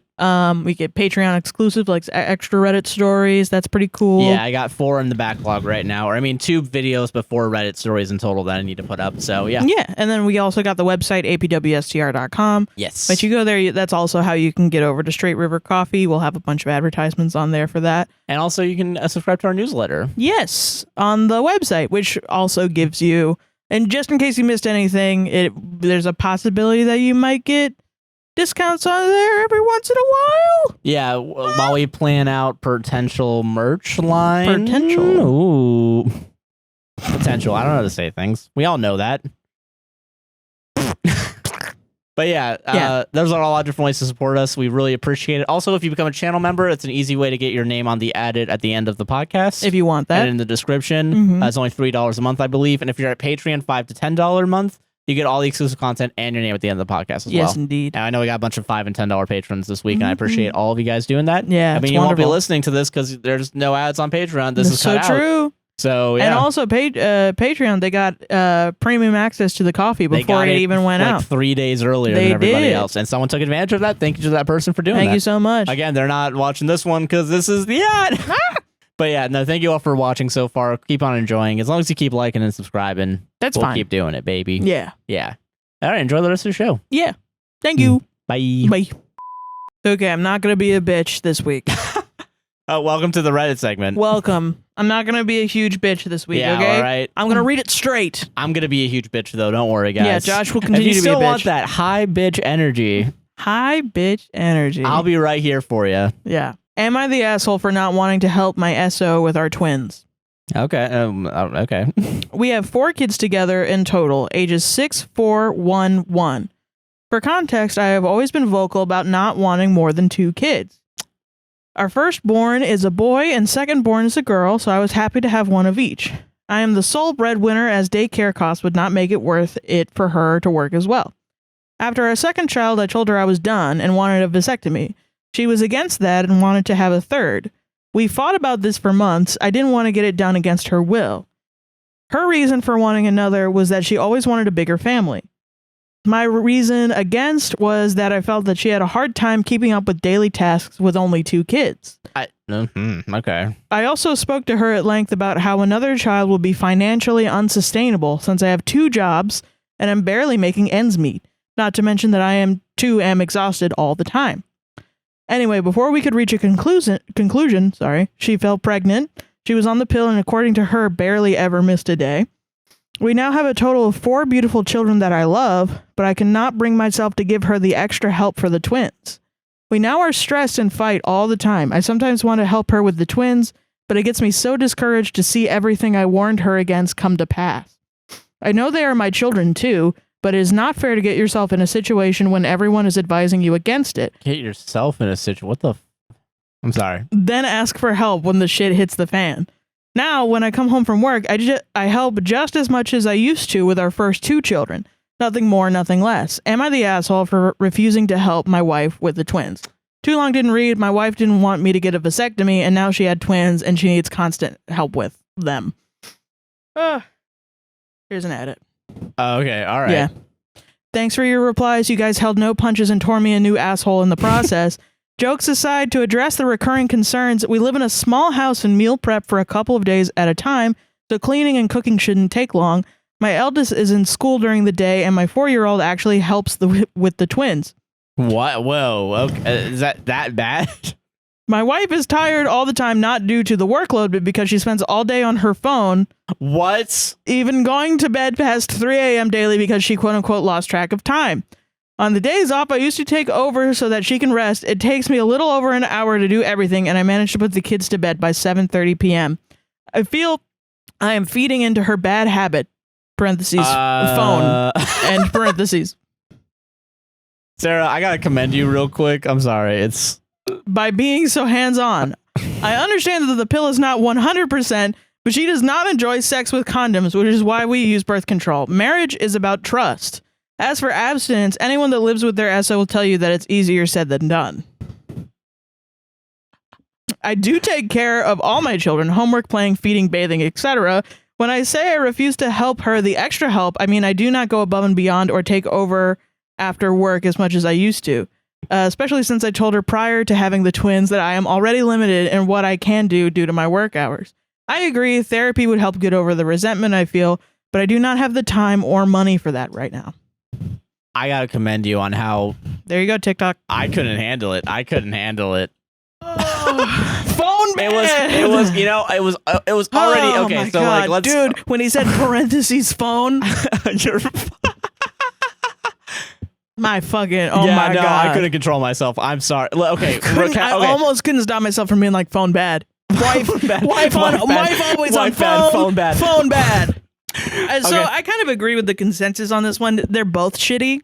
Yes, no, I agree with that. They're both shitty. However, it was kind of like both were shitty in the beginning, but that edit... I mean, if she really is on her phone, that could be bad, yeah. You can't be irresponsible like that with 4 kids, you know? I can understand that, yeah. But holy shit, just refusing... Edit. He's like quiet quitting being a father. Yeah. I don't know, and people don't agree, you know? The idea that like, but what's good for the kid? You should do what's good for the kids. Like, divorce... Probably, but also be a present father. Yeah. I don't know. I'm not saying they should divorce. I think they should go to therapy. No, yeah, I think therapy is a good thing, but also you're dismissing therapy. Because it's not the time. I mean, you're going to need it, though. That's you're going to need it. Yeah, I mean, if you want a good, relatively good home at this point, because it seems like there's enough resentment. Yeah, like she shouldn't keep having kids that she can't afford. Yeah, at some level, you don't do that. Yeah, and I don't know, and I don't even want to argue that, because I feel like sometimes that's kind of... Sometimes it can be eugenicsy, you know? Yeah, and I definitely don't want to be like, if you're poor, fuck off. No, I don't want to say that. But it does seem like she chose to have these kids even though she knew her financial situation is bad. Well, yeah, and she chose to, I mean, while also, like, not... During a time of arguing about whether or not he was going to get a vasectomy. And, but also, why does he keep busting in his wife if he doesn't want kids? That's fair. Yeah. And his response to that, which is that's what most people were like, why do you keep busting in your wife then? Yeah, pull out. If you're super worried. Yeah. If you're like the most worried person. If you really don't want to have kids, go, like, you know, fuck. You know? Don't fuck. Yeah. But then he's like, that's difficult. I gotta bust in my wife all the time. All the time. Which is just like, come on, man. Which, listen, guys. I get it. Same. Am I right, fellas? Yeah. Coming inside someone's better than busting on them. All right? We all know it. Even the fucking cup knows that it's better to fucking... The cup's nutting. You know what I'm saying? I don't know what happened there. I don't know either. What the fuck? But yeah. I don't think it's on the mic. I think you're fine. Yeah. The coffee had a weird spill. Coffee bust a nut. I don't know. That was so weird. Yeah, I don't know. I think it's very strange. I think it's weird that he's like, I'm not helping out that bitch. But I think also she's, I mean, I don't know. It seems like it seems like two people trying to do the best that they can in a bad situation. Yeah. But him letting his resentment make it so that he just doesn't really... Like, you know, like someone said, like, when those kids grow up, they're going to understand what favorites are. Yes, because if he's already... Because it's the two twins that are the one that came in afterwards. There's going to be some sort of fucking resentment from this asshole towards them. That's going to suck for them. Or like, at least he's not going to... If he's truly saying, I am not taking care of those kids. Yeah. Because I didn't want them. Yeah, that's very obviously like... You bust in a woman and she gets pregnant, that's your kid. Yeah, exactly. So fucking nut up or shut up. Like, come on. That's I mean, that's it. You were forced into it now, a thing of responsibility. Yeah, be responsible. I don't think it's right that she... I mean, I don't know if it's implied that she didn't go on birth control because she wanted more kids. But then, of course, we don't know that. We don't know that. Yeah, and I don't want to make that assumption because I think that's really that's a really bad faith argument. Yeah. Is like I know she says it, but come on, guys, you know what I'm talking about. Yeah, you know, there's a lot of Redditors that are like, everybody's shitty or she's fucking crazy. Yeah, I don't even think, because I mean, even if you're on the pill, there's still a chance. You know what I mean? I think like, everybody's shitty here just for the way that they deal with birth control and they're having these issues. Yes, I agree with that. If you're having these issues, you should be on a higher form of birth control or you shouldn't be fucking. Yeah, that's it. Yeah. You shouldn't be busting in your wife. Yeah, because that's how you have an unwanted kid. Yeah. I don't know. And man, I don't even want to say like...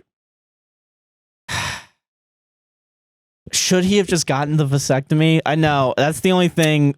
Because if he's, I mean, like, listen, it's kind of his body's choice. That's what I was thinking.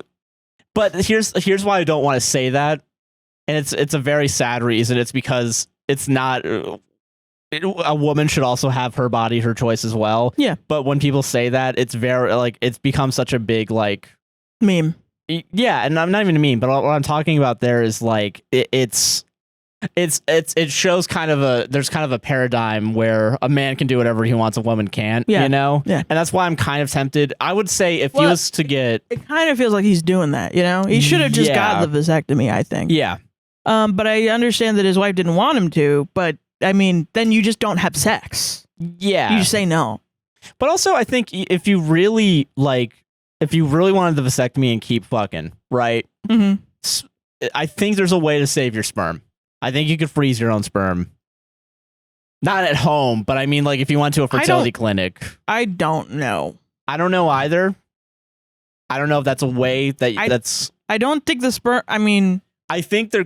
I don't know anything about this, so I think if you get a vasectomy, I think you still have sperm. I just think it's not. It's not shooting out. Sorry, but like it's just gross how I said it. Yeah, I don't know. I don't know. But what I'm saying is, if you wanted to get a vasectomy, I think there's ways because, like, you know, there's places you can go to. There's fertility clinics where they can freeze sperm and it stays alive. But he's saying he doesn't want any kids ever again. And she's saying I'd want a lot of kids. Like, yeah, that's a breakup reason. That is a breakup reason. But then you also already have 2 kids. God, this is complicated. That's what I'm saying. Yeah. I guess in my head, I feel like the compromise. I think everybody should hear because now they have 2 unwanted kids. That's just the reality. Yeah. I don't know what else he could have done. I think he just should have stopped fucking her. Straight up. Yeah. If you don't want any more kids, stop fucking her. You shouldn't have been busting in her. I'm sorry. Yeah. That's kind of on you. Everyone should hear more shit towards the guy. I think agree. everybody should hear. Yeah. I don't know.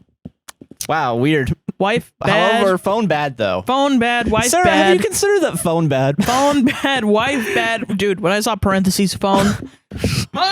Yeah, you were really holding it in. I do commend you. I commend you for gray rocking on that. Thank you. Yeah. You don't have to gray rock on this next one, though. Don't worry. I'm gonna. Oh, yeah, because I got to break you. Yeah. Do I like try to break you early on so then we can break this veneer of... Dude, straight up, I mean, it's not a veneer. It's a thick resin that you can't break. Thick cum. I don't even know if resin is we need to learn more things. Every time I say something on this podcast, I think, is that even right? Is that even right? I feel like we should have more of a responsibility to know what the fuck we're talking about. Yeah. But also, I don't care. Like, I mean, you guys gotta understand how dumb we are. We are very stupid. It's crazy how dumb we are. I play incremental games because Josh is playing a game right now where he is fighting potatoes. Goddamn right. Farmer versus potatoes, yeah. There's no fucking I was tempted to buy a starter. In that game. Yeah. They're potatoes on little shit. stick legs fighting a farmer that looks like a Smurf. Yeah, honestly, you're not wrong. Yeah. That's what can you do? What can you do? I'm sitting here, I'm dumb as shit, dumb as rocks. You guys are paying me. You guys are watching me, you're paying me. And everything that I'm saying, someone did say, I said Tanzania instead of Tanzania. Yeah. And I was complaining about it. I was like, God, I'm so stupid. And someone was like, girl, no, you're smart. And I was like, no, I'm Shut the frick up. Stupid. I'm very dumb. Yeah. I don't know. Who knows? I just don't know stuff. Okay. Solved it? I think we solved it. Oh. I don't even know how to high five. Yeah, you do. You're smart. Am I the asshole for looking out for my new coworker by telling her that her food might be upsetting to others? I, 32 male, white, am potentially in trouble at work, but I don't really think I deserve it. Yeah, that's what you have to say to this. Yeah, get ready. Parentheses, white. My coworker, quote, Anna, 23-ish, female, Asian, is new at her office, and she brings her own lunch on days we don't have a food truck. On Thursday, parentheses yesterday, she brought in a homemade stir-fry and used our shared microwave in the break room to do it. I was in the room when she took it out of the microwave, and it smelled heavenly. I asked her about the recipe, and she told me it was just a bunch of ingredients and spices thrown together as to not waste any veggies that might go bad soon. When I was telling her how good it smelled, I also mentioned that some other people at the office might think it would be too smelly or ethnic. Parentheses, as in, racist people tend to look down on, quote, ethnic things.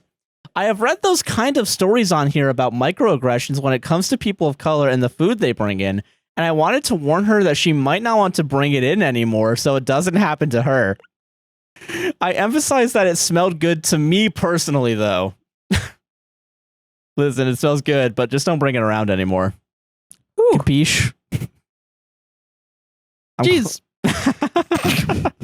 I guess a couple of the other coworkers in the room overheard a conversation, because after Anna left the room, some of them sort of quietly told me how it was inappropriate for me to have said that.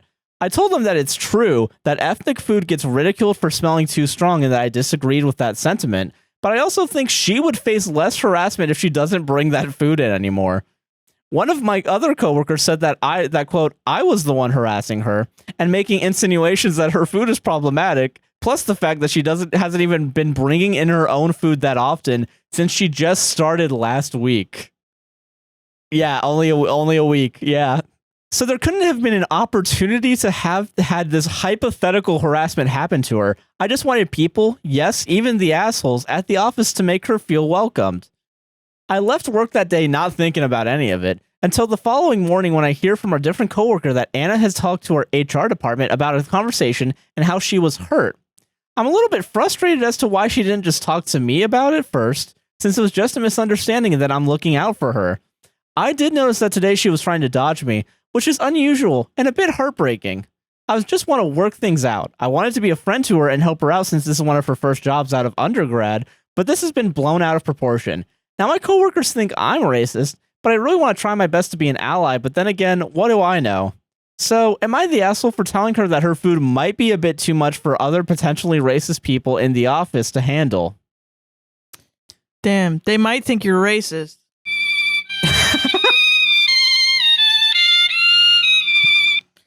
Wow.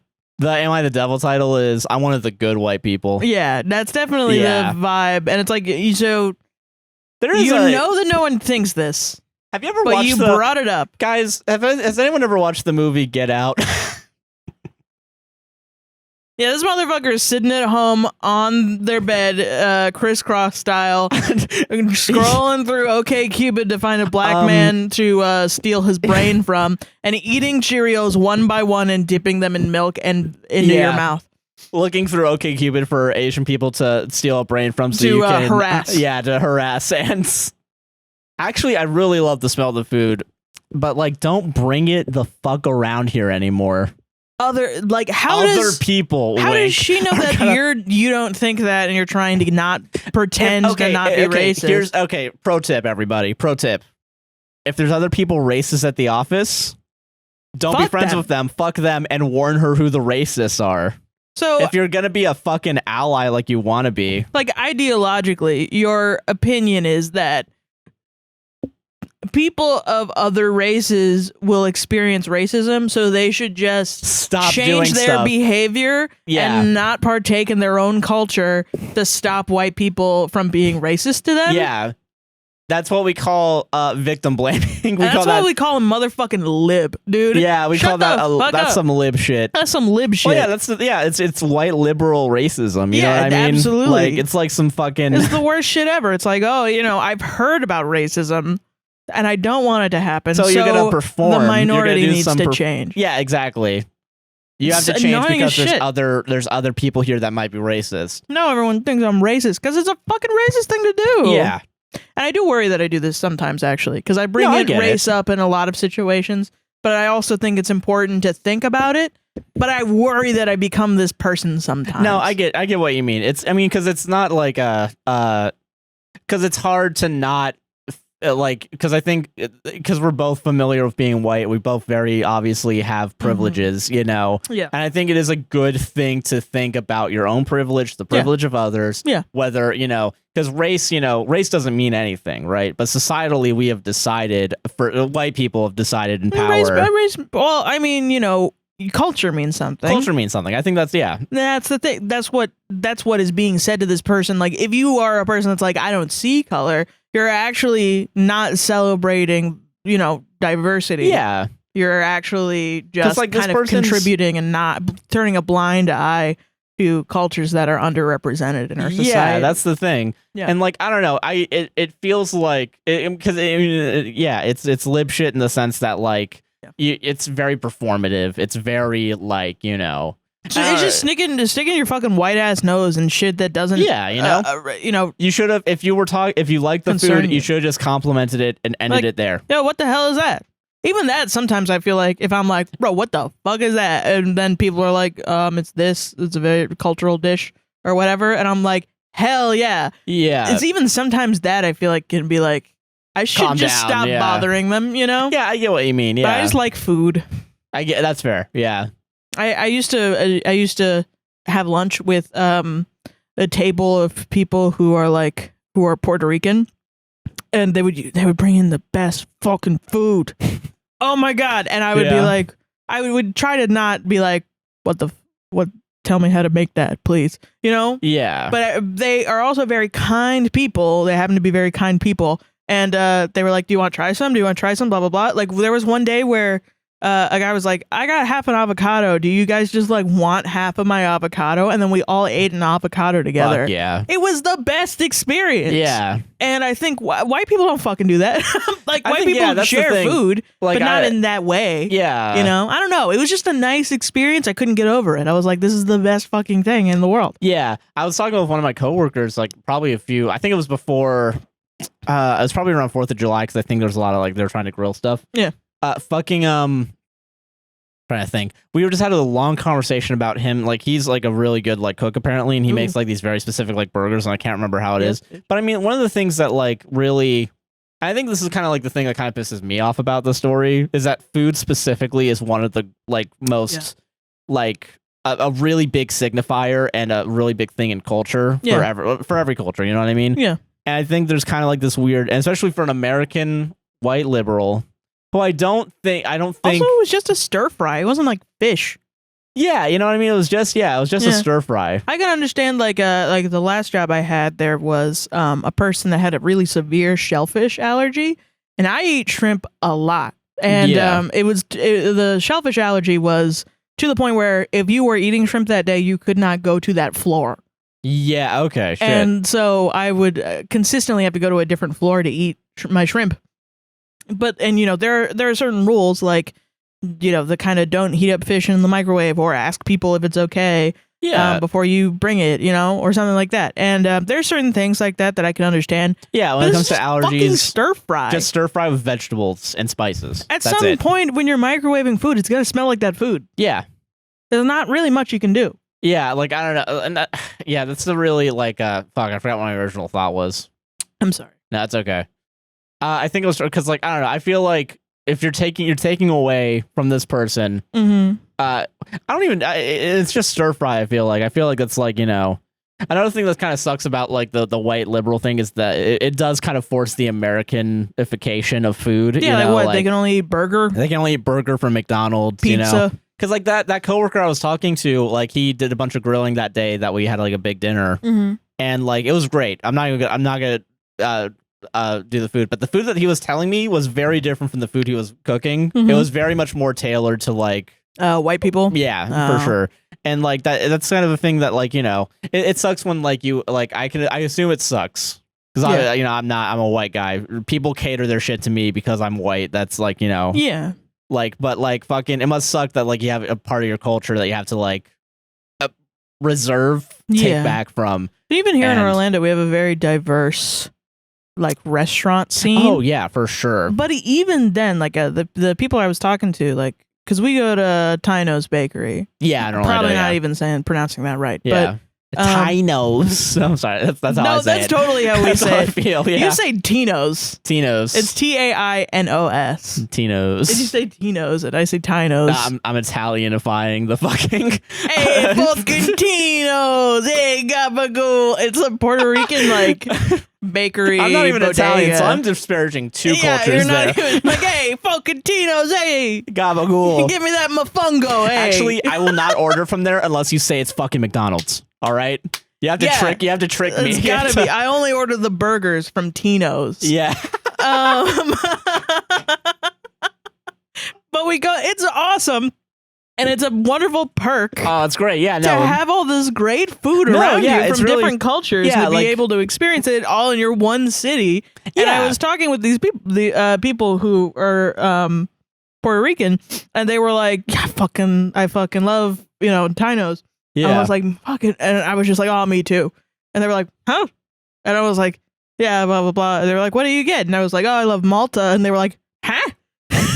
Yeah, they had this experience where they were like, who showed you that? That was really funny. They were like, someone showed you that. And I was like, I don't think I just picked it up at the grocery store. And they were like, once. No, you didn't. And they were right. No, I didn't. Yeah. I had a friend who was Dominican who gave it to me because he grew up with it in the thing. Yeah. And they were like, yeah, a Latin person showed you that. Yeah, I will say that's one of the good things about Orlando specifically is that I feel like I haven't seen this that much in other places, maybe LA, but like because I have a very diverse. Yeah, we have a very diverse community and there's very diverse foods. Yeah. Like, there's like, within 15 Asian minutes. food, Jamaican food. Yeah, oh my God. My favorite thing on Twitter right now is when Jamaican people or even nice. That's cool. Yeah. Sorry, continue. No, is when Jamaican people or just I don't know if they're all Jamaican, probably not. Black people are they try to fucking gatekeep oxtail. Oh, really? I don't know what the fuck oxtail is, so they're doing a good job. I don't fucking know what it is. Oxtail is a Jamaican dish, and it's really fucking good. When I was living with Nicole is Jamaican, so she made oxtail for me one time. And I was like, oh my God, it's so good. It's fucking fantastic. But I think they're trying to gatekeep it from like it becoming gentrified. So I'll see tweets like, guys, the last time I ate oxtail, it literally gave me the shits. Like, it's terrible. Oxtail is poisonous. You're not allowed to eat it. It's my favorite thing. I love it. Hell yeah. God. But I don't know. Yeah, it sucks. If you're white, you're not allowed to eat it if you're white. Yeah. Yeah. God, I don't know. It just sucks. And it sucks that, like, I don't know. I think I don't even want to call this guy like a devil. He's an asshole in this situation. Yeah. I feel like there's potential for him to maybe stop being. He's being racist. He's being racist, but there's potential for him to maybe not be racist in the future. But he already has the white people thing of like when someone calls you out on being racist, you be like, "Oh, I fucking tried." Yeah, that's true. Which is so annoying. Yeah, honestly, it sounds annoying. He just sounds fucking annoying. Yeah, it does. That's honestly what it is. Yeah, and I think other white people need to shame people like that. That's fair. Like, well, I was trying not to be racist. It's like, well, you did it. Well, you did it. Yeah, fucking own up to it. Be a better person. It's really not hard to not be racist, honestly. True. Just don't walk around being fucking weird. Yeah. That's it. Totally agree with that. Solved it. Solved that shit. We did solve that shit. All right. Okay. All right, get ready to gray rock again. Such a weird vibe with the gray rocking. I'm not used to it. I'm so fucking hate TikTok right now. I really have to get into the mindset of like, this person might be a victim, you know? Like, no, I get you, yeah. And some of them are. Oh, yeah, for sure. I get that. But I really got to get into the mindset of like, I'm not mad at this guy. I'm mad at everybody, though. That's why I can't control myself. Gotta get super mad. Okay. Am I wrong for thinking my girlfriend needs to face reality with her career choices? Okay. This is the toughest aspect of my relationship with her right now, and she doesn't know that. I've tried to be very supportive of her, but her attitude is difficult. I am 30 male, and I work in IT. She is 28 and currently works at a grocery store. She actually makes close to $20 an hour, but bad benefits and hates her hours. She wants a 9-to-5. She went for a marketing/communications in photography. She has mainly focused on photography. She admits she doesn't have what it takes to build her own client base and company, so she wants to work a steady 9-to-5. The reality is that her field does not pay well at entry level at all and isn't easy. She is going to struggle to find work that pays more than she already does in the field she wants. She has endlessly complained about this, apparently years of attempts. I get or hear how unfair it is, how the economy is a scam. Look, I get it. It sucks. I don't think they get it. Sorry. I'm sorry. I think they're saying it a lot, and I'm just like, okay, I'm sorry. Look, I get it. It sucks. The economy is tough. She has every right to go through a hard time adjusting. But it's been too long of hearing this, and I don't know what to say, and it's becoming a concern to me. Only applying to one job the last year and shouting how unfair and horrible things are. Not sure if she is open to other fields. I love her, but this is just concerning to me. I love her, but it's doing a lot of legwork right now. She needs to face some hard realities. I get it's hard, but venting online and to your friends and family doesn't solve it. So much butts in this. I'm sorry. You can't fucking be writing this out saying I get it and then because then you don't get it. You fuck. Like, come on.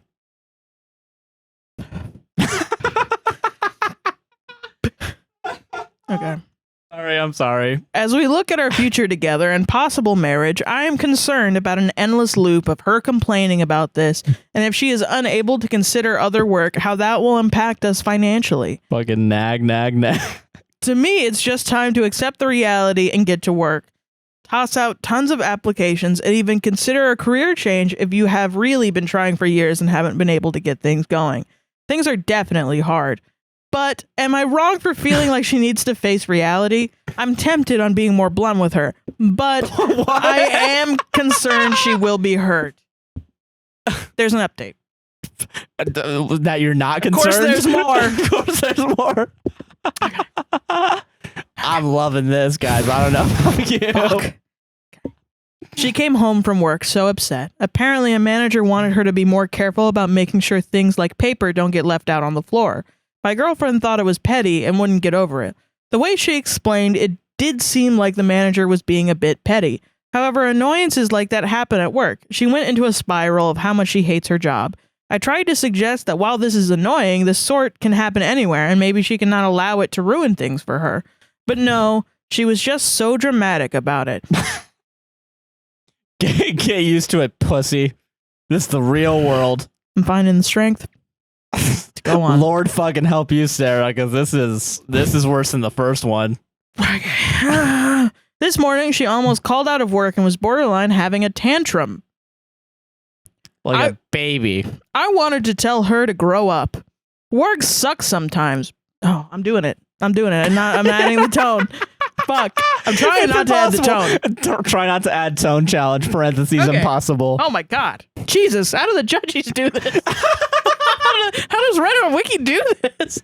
This is actually hard to do this well. Thing I've ever seen. Oh my God. Okay.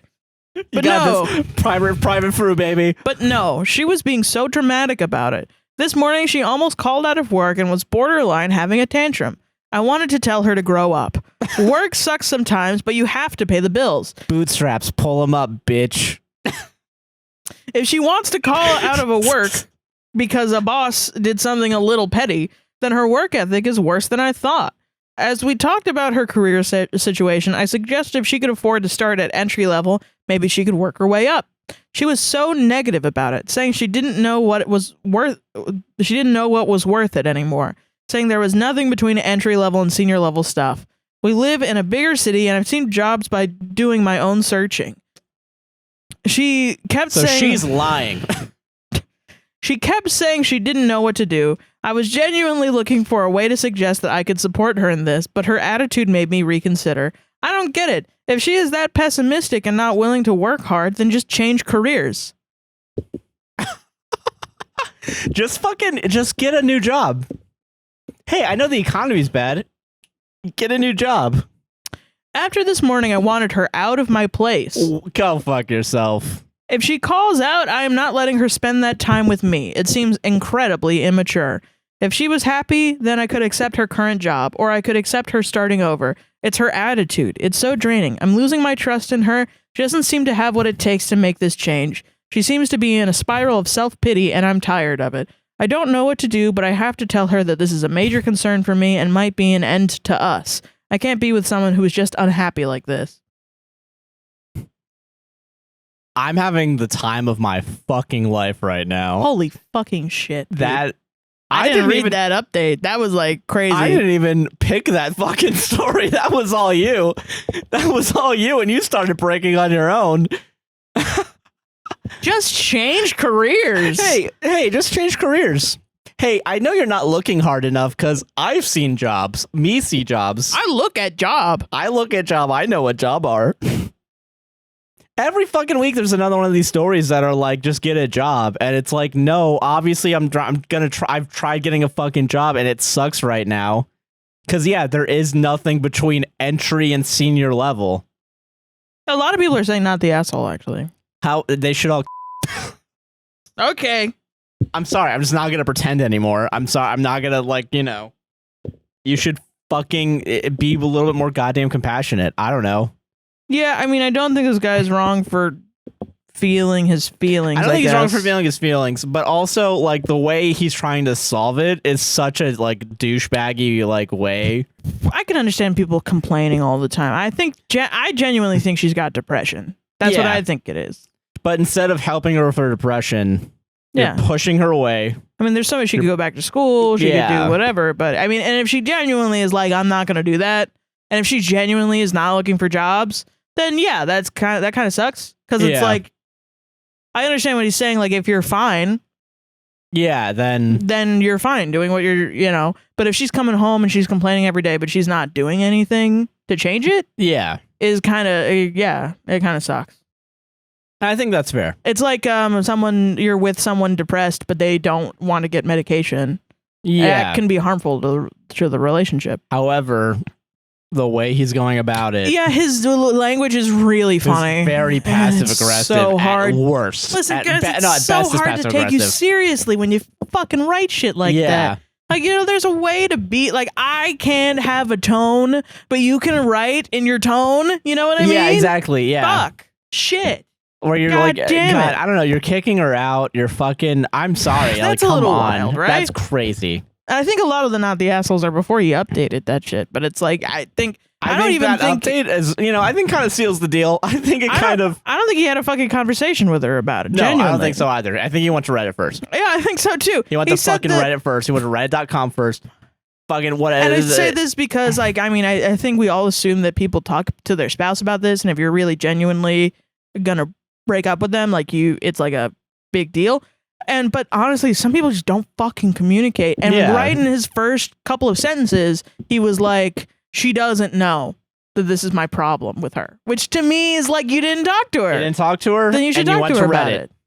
Two awesome missteps. Yeah, like, you could totally go and do that. I think genuinely, if she does not want help and she wants to complain all the time, yeah, I understand that. I've been around people who complain all the time, and I'm like, I don't want to be your fucking friend, dude. Or I've been around people that, like, I've even dated people that somehow they get into a situation every fucking day, and they gotta text you and be like, and you, for the first couple of days, are like, damn, this guy's going through it. And then, like, by week 3, you're like, oh my God. Yeah. Like, what are you doing that every day you stub your toe and it ruins the rest of your day? Yeah. You know, there's something wrong and you're not going to fix it. So I can understand part of it. Of course, Reddit is very judgmental about it. Yeah. Wow. Yeah, that you broke, that one, dude. You fucking... I didn't break too much. You almost did, though. You gotta start. You gotta commit. I wonder. We're only 3 stories in. That one I feel like was not so bad. It was not bad. Pulls out phone. I actually don't think he's that much of an asshole. I think he's, you know, just frustrated. Yeah. But yeah, you know, definitely if I read that with a tone, I think people would be upset at me. Yeah. No, I'm gonna read all these with a tone. Some of these I won't, but. Or I still will, but I mean, I think some people will. Let's see. I gotta remember what I'm doing. All right, you know what? I'll lead us into the assholes. Don't worry. This one's not an. Maybe this person's not an asshole. Okay. Maybe I'm changing things up. You don't know what the fuck I'm doing, guys. Why is this so hard?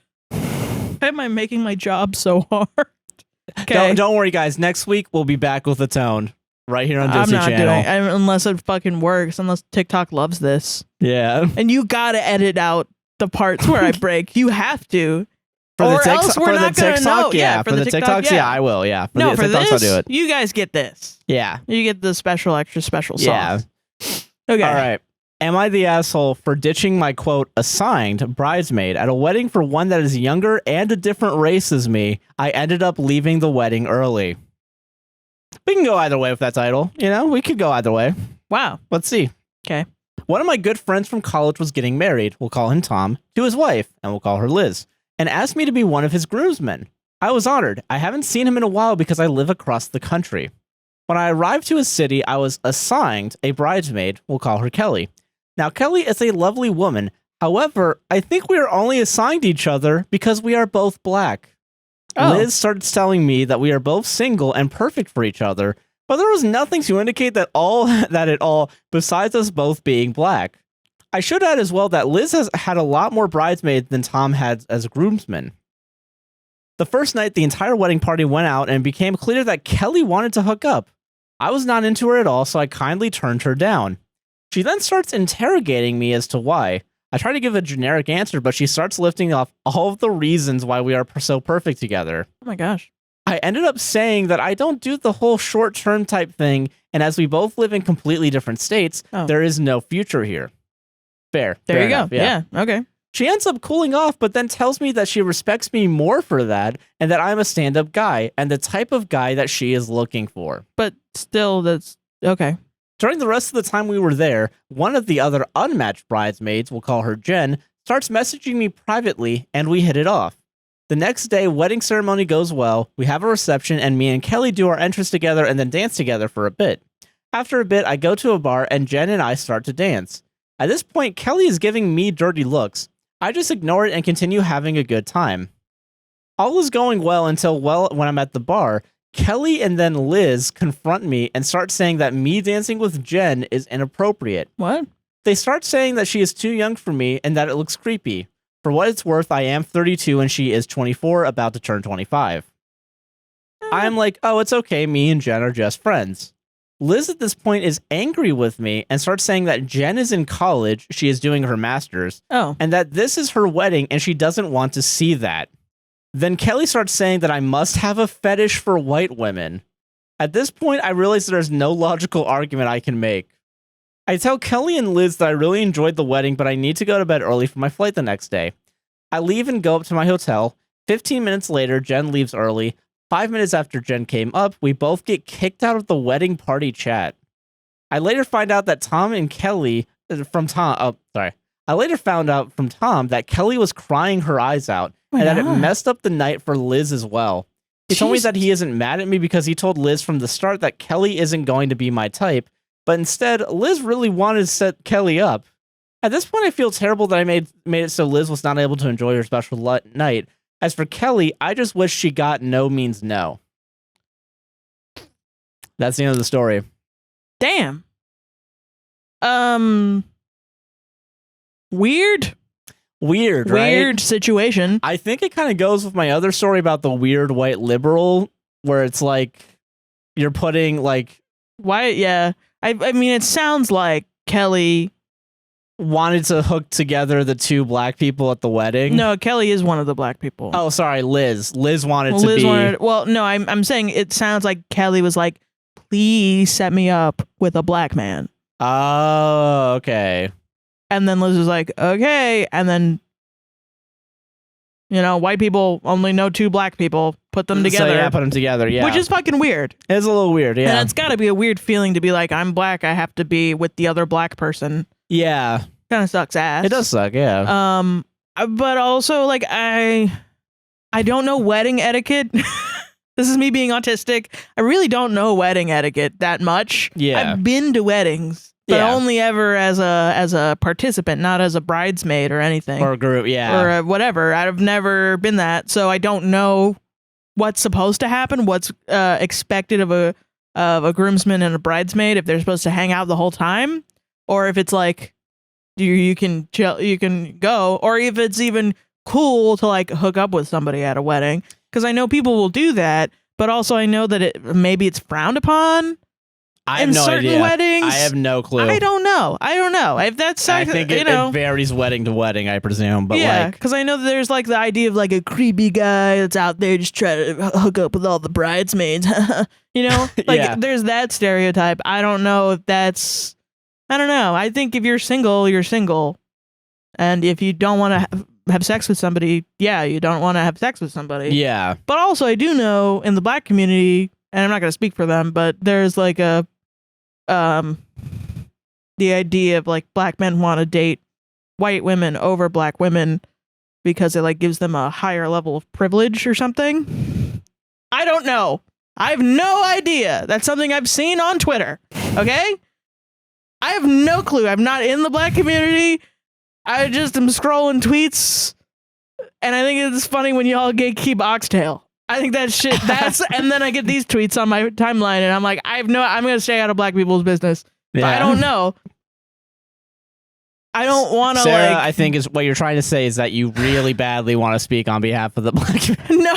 No. I think that's what you're saying. I'm saying I don't want to discount a black woman because I don't want a fucking mark on my head. No, yeah, I get you. Yeah, but I don't want to discount her feelings. Yeah. And I also kind of feel like this story was made up to make a black woman seem weirdly clingy. Okay. And like, you know, entitled to black men. Like maybe that's a political opinion. So I legitimately don't know how to respond to the situation. Yeah. I just think in general, if someone doesn't want, if you don't want to have sex with somebody, you don't want to have sex with somebody. It sucks that her feelings were hurt. Yeah, but also it's kind of on her that she kind of ruined the wedding. Yeah, with her feelings. But I also feel your feelings. Yeah, but also like don't go crying to the bride. Go crying to somebody else. Yeah, I don't know why you're bringing her into the. Yeah, that's a little. Don't bother the bride. The bride, that's her wedding. Yeah. They're ruining it during, like, if you had a problem with it, you would probably do it after the wedding, right? Like, you would probably... Even then, that's their day. Even then, it's still, like, yeah. They get the whole day. Yeah. But also, I'm not gonna say to have this guy have sex with somebody he doesn't want to have sex with, because that's fucked up. That's weird, yeah. Yeah. It's just weird. It's just a weird situation. I have no authority over anything about it. Okay. I think the whole situation is weird and set up. It's a setup. It's a fucking setup. It's a setup for you. It's a fucking setup. What if I told you that was AI generated? No, I'm joking. I'd be like, what a fucking weird thing to type into Chat GPT, Josh. Chat GPT, please make a story about race mixing. About race mixing. Like, what the fuck, dude? That's crazy. I would look at you differently, I think. Okay. Oh, solved it? Solved that shit, bitch. Am I wrong for breaking up with a friend who invited my husband for a walk? No. Okay. So we're gonna start it there. No. All right, 36 female and my husband, 39 male. Let's call him John. Have a neighbor, 49 female, who we befriended 3 years ago. Let's call her Amanda. She walks dogs for additional income, and we often run into her in the park near our house walking dogs. Her and I used to be the only two people texting each other. She would invite me and later us to her house parties hosted by her male roommate.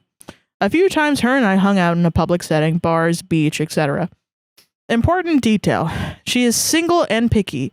I tried to find her a man, parentheses, per her request, end parentheses, but she rejected a date with one very nice man that fit her description of a perfect date, minus the fact that he was biracial. Parentheses, she did not tell me it was important. And we're just going off that word. Okay, all right.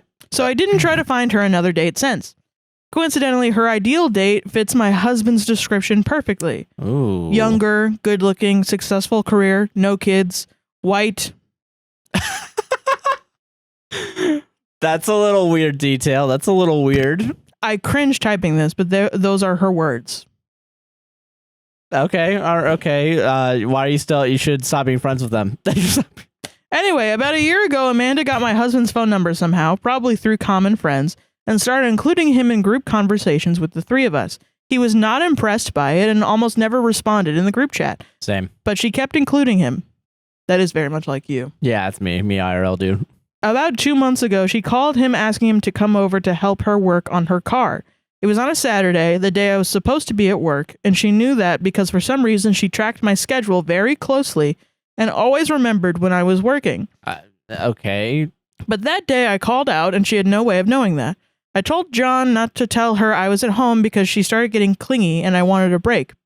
She went to her house and spent about 2 hours there. He went to her house and spent about 2 hours there helping her with the car. I didn't like it, but didn't want to come out as jealous, so I let it go. And now finally to the most recent events, I get a call from her at 8 p.m. on a Saturday while at work. I know she knows I'm working. I am a restaurant worker, so I don't even bother to pick up. it's never anything important anyway. She then group texts me and John saying that she is going on a walk with a dog and we can join her if we want. John responds saying I am at work, to which she responds that he can come out with Denver, our dog. I see him liking the text and assume he didn't go because he always tries to ignore her. Plus, it's impossible for me to get him out of the house after 6 p.m. and Denver already went to the park earlier that day. He is 10 and can't handle 2 days in a row, let alone 2 walks in one day. Oh. When I text John at 8:30 p.m. that I'm leaving work, it turns out he is out in a park with her. Ooh. Mind you, it's already pretty dark outside. I don't think much of it at first, to be honest, but when I get home 45 minutes later, I see them standing by the gate, her wearing the biggest cleavage shirt I've ever seen her wear, and overall she looked like she put some thought into her outfit. I get out of my car and immediately realize she is drunk because she starts hugging me and kissing me on the cheek. Whoa, shit. As if we haven't seen each other for a year. I thought I wouldn't say anything since she was drunk, said my back hurt, which was true, and John and I rushed inside. I told him if it was me walking with some dude from down the street at night alone in a secluded park while he was at work, he would lose it. He admitted he would. As we're talking about it, he gets a text from Amanda thanking him for coming out for a walk. This time, it wasn't a group text. Ooh. Oh. Red flag. It's over. It's Jover. Kick her out. He said he went out because her mom died a month ago, and he wanted to make sure she was doing okay.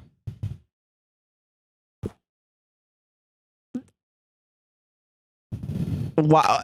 Last second. Okay. All right. I mean, I could get that, but also okay. This is what the fuck is going on?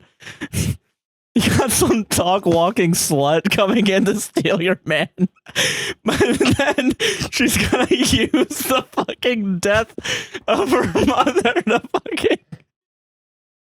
What the fuck what is happening here? Who writes these? What? God, fuck you. What the fuck? I don't know. What the fuck is going on? We have so much more to get through. No, this isn't the end. This should be the end. This should be end of story here. I have opinions, but I'll say them later.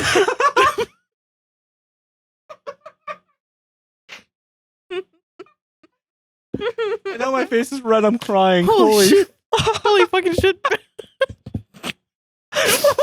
God, we're assholes. No, we're laughing at these people's fucking problems. Holy shit. Oh my god. Okay. I'm sorry. Okay. That broke me. You laughing about this broke me. I was doing so good. This broad is stealing your man. This dog walking slut. Dog walk. Cards on the table. That's been in my head since the beginning. I was just waiting for the right moment. I'm sorry. I just couldn't. I couldn't keep that in. I couldn't. So funny. Okay. Okay. Next day, I text her saying that it's highly inappropriate to walk with someone else's husband alone in the dark while their wife is at work, and asked her not to include John in a group chats and not to initiate activities with him when I am not present. Fair enough. Brought up my analogy with a dude from down the street. And also said that I didn't say anything the night before because she was obviously tipsy. I am rubbing some stank on it. I gotta not do that. It's okay. It's all right. Fuck. Okay. Amanda responds very aggressively. She says she is sorry I feel this way and says she thought we were friends and she wasn't just some dude from down the street, which to me only makes it worse. She said, I understand your insecurities, but she went on walks with many friends' husbands before and no one had an issue with that. And sucked them all off. I'm sorry. Basically, she made me sound like the asshole being in the way of her and John's friendship. I replied that we are done and blocked her. Now I'm having second thoughts. Maybe it was pretty innocent and I was the asshole who blew it out of proportion. But to me, there's been way too many red flags. She knows my schedule. She always texts me on my work days. The way she was dressed that time, uncharacteristic of her in other settings, and mainly her having no issue inviting a married man for a walk while his wife is at work. I'm not going to say it, but one more. Also, she's racist. Yeah, she's also the race thing. We need to draw back too. Yeah, but Jesus. Not to mention that John went and never even told me he was going until after the fact. So my question is, am I wrong for not letting Amanda and John be friends and assuming the worst? Amanda trying to steal my husband since he would be her quote-unquote perfect match. ETA, John ultimately sent Amanda a text message saying that they are to keep distance. Then he blocked her. All was done in front of me per my request / demand. It was not his initiative. Now I have to keep my eye out for sleazy behavior and hope to never hear from her or see her again. You should have stopped being friends with her when she revealed she was racist. Yeah, when the racism came out, that's pretty, yeah. Only dates white people. That's not in your red flag thing. That's a pretty big red flag. The only person who's ever said that to me was a Nazi. Yeah, literally. Literally had whites only in his Bumble bio. Yeah, exactly. Yeah, come on. That's pretty. This got some racism in there. I tell you what. Jesus Christ. That's genuinely that's it. That's all. That's my first. It's you know. That should have been when it should have been cut off. Ask stupid questions, win stupid prizes. Lay down dogs, you get free. You get fleas. And listen, I don't even want to imply like I don't want to come off like, you know, men and women can't be friends, you know, like the different genders can't be friends. I'm sure it was fine, whatever, but yeah, she wants your husband for sure. Yeah, dude. It's pretty obvious. Yeah.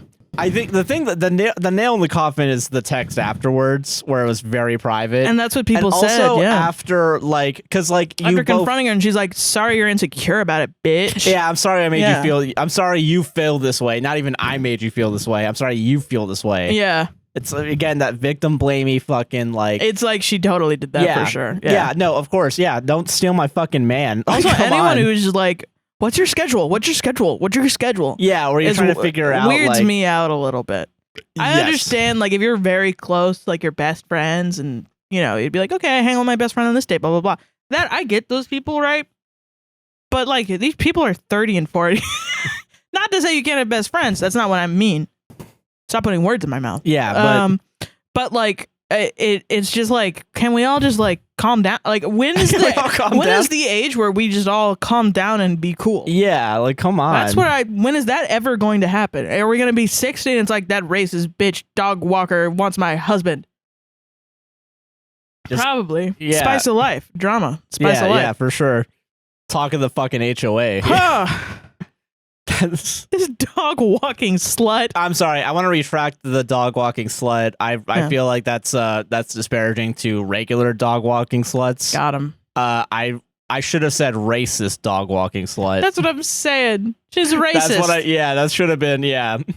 I was gonna be like, people are gonna be like, what's wrong with having a racial preference? It's racist. It's racist. It's racist. It's racist. It is racist. Come on. Yes. What's wrong with having a preference at the fountains? At the water fountains? Come on, guys. What's wrong with that? Shut up. What's wrong with having... I just got that. I was like, my fucking God. Shut your mouth. I was thinking about the previous one with the claiming that he has a fetish for white women. Yeah. And it's like, if a black guy was like, I only date white women, I also think that's kind of fucked up. I think, it's a fetishization, you know? Yeah, that is fair, yeah. Or to be like, I only date black men. We know that that's a fetish, right? Mm. Yeah. Or I only date fat people. That's a fetish. Mm. How do you know that you're genuinely dating someone for them? Yeah, instead of, oh no, it's because you're black, it's because you're white, it's because you're fat, it's because you're skinny. You're this or because you're whatever. Yeah. And that's why it's difficult to understand these situations like this. But I mean, it's like, if someone genuinely is like, whites only, baby. That's only. Fucking, I don't know how else to take that other than that shit is racist. That shit is racist. Yeah, it's just, yeah. You think you're not going to have enough of a connection with someone of a different race that you can't fall in love with them? Yeah, that's... It means that you think that they're fundamentally different than you. Yeah, exactly. I totally agree with that. That's wild. Yeah. Before I dated you, I only dated one other white guy. Everyone else was of a different race because, once again, we live in Orlando. Yeah, it's very diverse. Yeah. One of the few good things about Orlando. Very diverse. Mm-hmm. Very, you know, surprisingly welcoming to like LGBTQ people. Yeah. Having said, don't fucking move here though, because Florida's still fascist. Don't do it. It's only because we're in Florida. If Orlando was in any other fucking state, maybe it'd be better, but it's not. I mean, it wouldn't be Orlando. It wouldn't be Orlando. It'd be Orlando and Portland. Florida I don't know. are as married to each other as any other fucking peanut butter and fucking jelly. It sucks. Yeah. Well, and fascists are just taking over it. Yeah, it was that's a why you fine shouldn't come city here, before that happened. It was a fine city. Yeah. I mean, it's just I don't know. Yeah. Don't move to Florida is my main point. If you say that shit in our comments, I'm blocking you. Yeah. Fair enough. There's your warning. Am I the asshole for expecting my friend to change trip plans due to my child? Okay. A friend of mine is an avid hiker and backpacker. I am too, but can't enjoy it as much because I have more responsibilities. She decided last year to attempt a harder but popular trail in another state. I told her I'd like to join, and she said, okay. The trip was meant for June 2023. I ended up pregnant after our planning, and as I would later come to find because of this, my friend assumed I would not be joining her. Okay. Back in May, I reached out to ask her what the plan now was. She was confused and I told her I still intended to do the hike with her. She said she wasn't comfortable with that as I was recovering from my C-section. Oh, wow. I wasn't in condition to do such a long hike, and also had a 1-month-old. Yeah.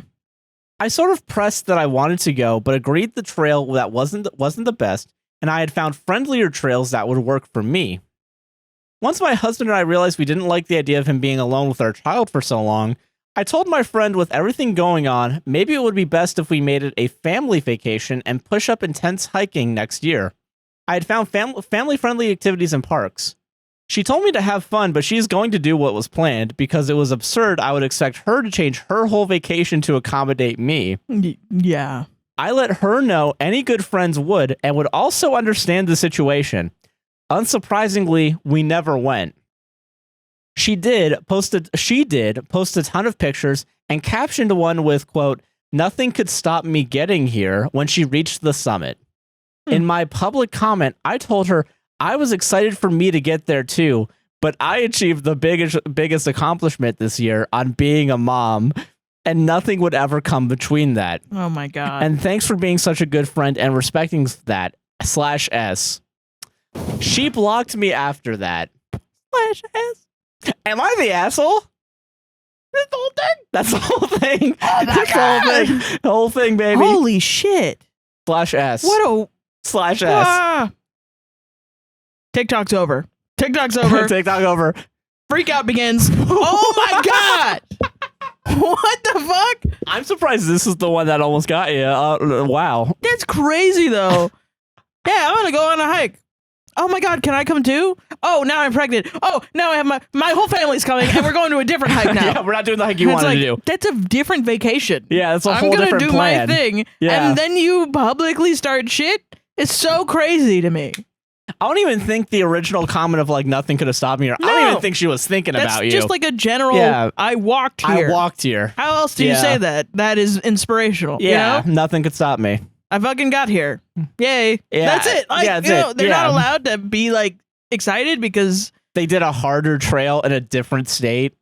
They're also being really nice because they were like, I mean, yeah, they assumed because you got pregnant, you had a 1-month-old and a C-section, that you couldn't go, and you couldn't go. Yeah, you couldn't do it, and you're admitting that because you know it's too hard, but then you're trying to change the entire plan, and you're being so belligerent about this. You could have just been like, "Hey, we're gonna take a family vacation on a separate time. You could do this, but on a separate time, do you want to do like a smaller hike?"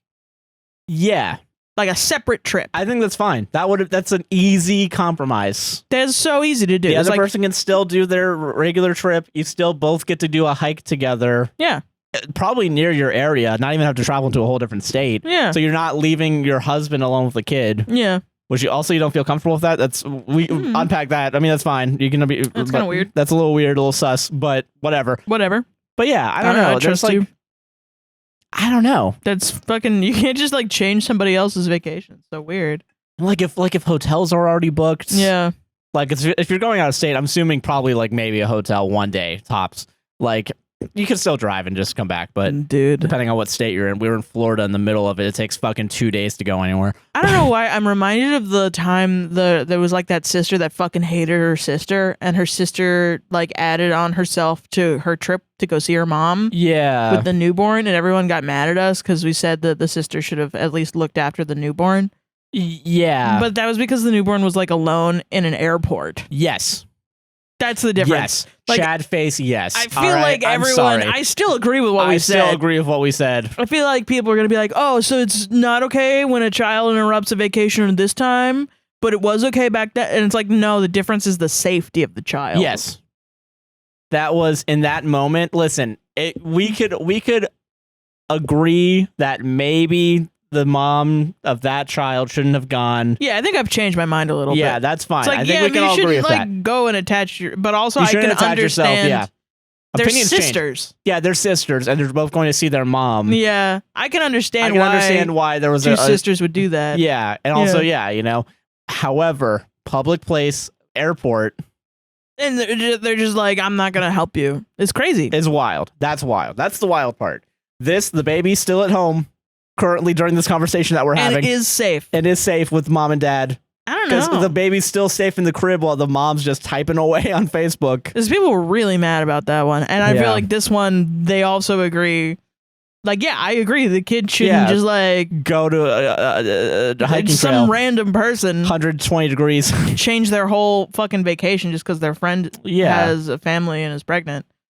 It's just like, it just makes it harder. I mean, and that's also why that one TikTok that was very controversial, the guy unfriending the girl after he had a family. It's like, that's what happens though in life. It's this is what you get married, you have a family, and it becomes really hard to hang out with people. Yeah. And sometimes you just drift apart, and that's okay. No, yeah, for sure. People were taking it like it was not okay. Like we fucking murdered someone. Fucking weird. I don't know, man. Fucking weird. Or it's like, I'm trying to think of people being like, you're not a true friend if you didn't turn this hike into a vacation for the whole family and one friend. And one person and one friend. Yeah. Ridiculous. I don't think anyone will think that. I don't think it. But also, I think that every time, and then people do be thinking that.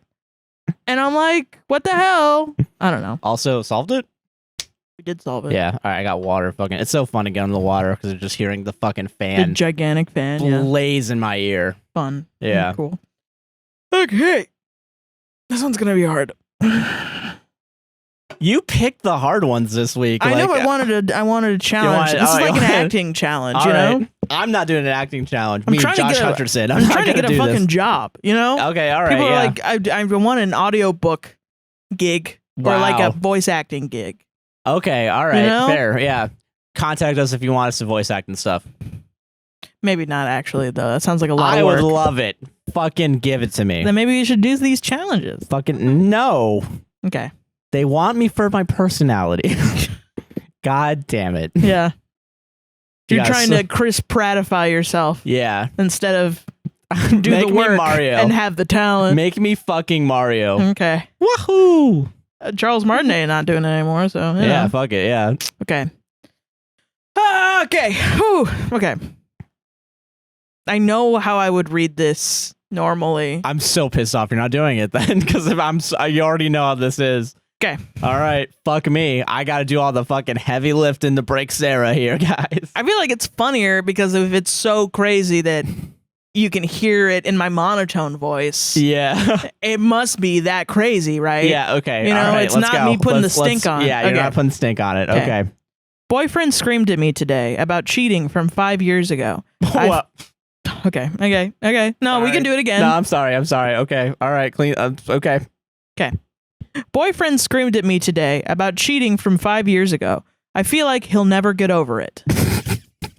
Too long didn't read. My boyfriend has brought up my cheating on the yearly anniversary of it for 4 years. Is there any hope we can get over this? Am I valid for feeling pain over my parents cheating from 35 years ago if I just found out? Not really. Too long didn't read. Doesn't really explain anything. Yeah, okay, yeah. My 29 female, boyfriend 27 male, and I met on a work trip April 2018. We were co-workers. He stated nothing could happen. I was still talking off and on with an ex, 32 male, who had told me for 2 years he would never commit to me. One night, my now boyfriend and I got drunk and fooled around, and from then started the talking stage.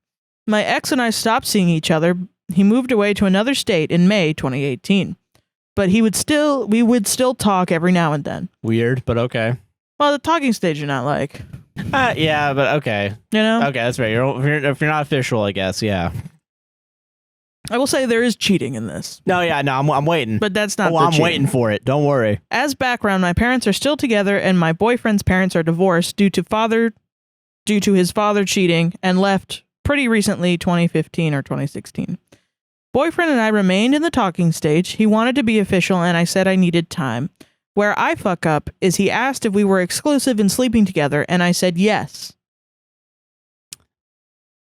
However, I kept talking to my ex, who was finally showing interest in me romantically. Now it's weird. Now it's an official thing. It felt like weird. Something I had wanted for years and was finally there. Fast forward a bit, August 2018, my ex comes into town and I realize I don't have those same feelings anymore. I don't tell him this. He pressures me into sleeping together. We do. I hate it. I didn't tell boyfriend because I convinced myself it was just that time. Okay, Jesus Christ. From here to February 2019, he asked me about ex and asked me if I hooked up with him. I lie and gaslight as the stupid, horrible person I am. Okay, whoa. But February 2019, I asked boyfriend to be official. We ask each other to lay out any skeletons. I'm scared, so I don't say anything. October 2019, he goes through my phone all the way back to August 2018 and finds out. He calls it cheating.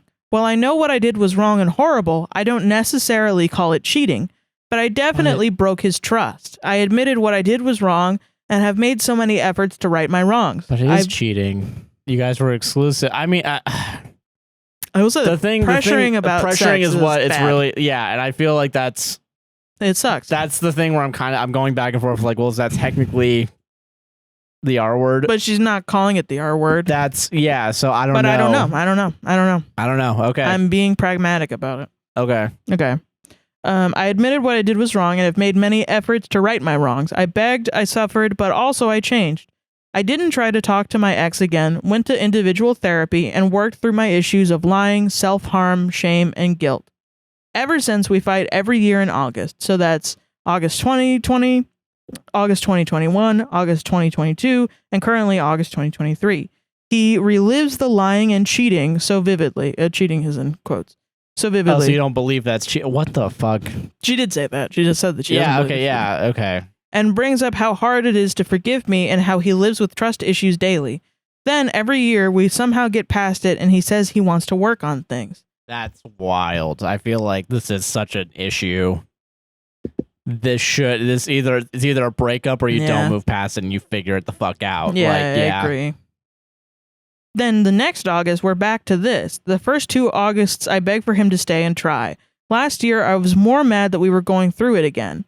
Last year, we even went to couples counseling and felt better than ever. This year, I'd say I'm defeated. In this last month, we found out that 2 of my best friends got cheated on by their husbands after having kids. One husband's infidelity resulting in another child. Oh, damn. Shit. Then, when I said my dad is the only perfect man, my sister accidentally let me know he once cheated on my mom as well, like 30 plus years ago. Whoa. I was heartbroken. I'm struggling a lot with this. Today was particularly rough. I spent all day crying about my thoughts on marriage and the image of my father. We've been fighting, but since he's the only one I've told about this, I asked him to come over for comfort. He agreed, but when I picked him up from his bartending job, he smelled like straight booze. I could tell he'd been drinking.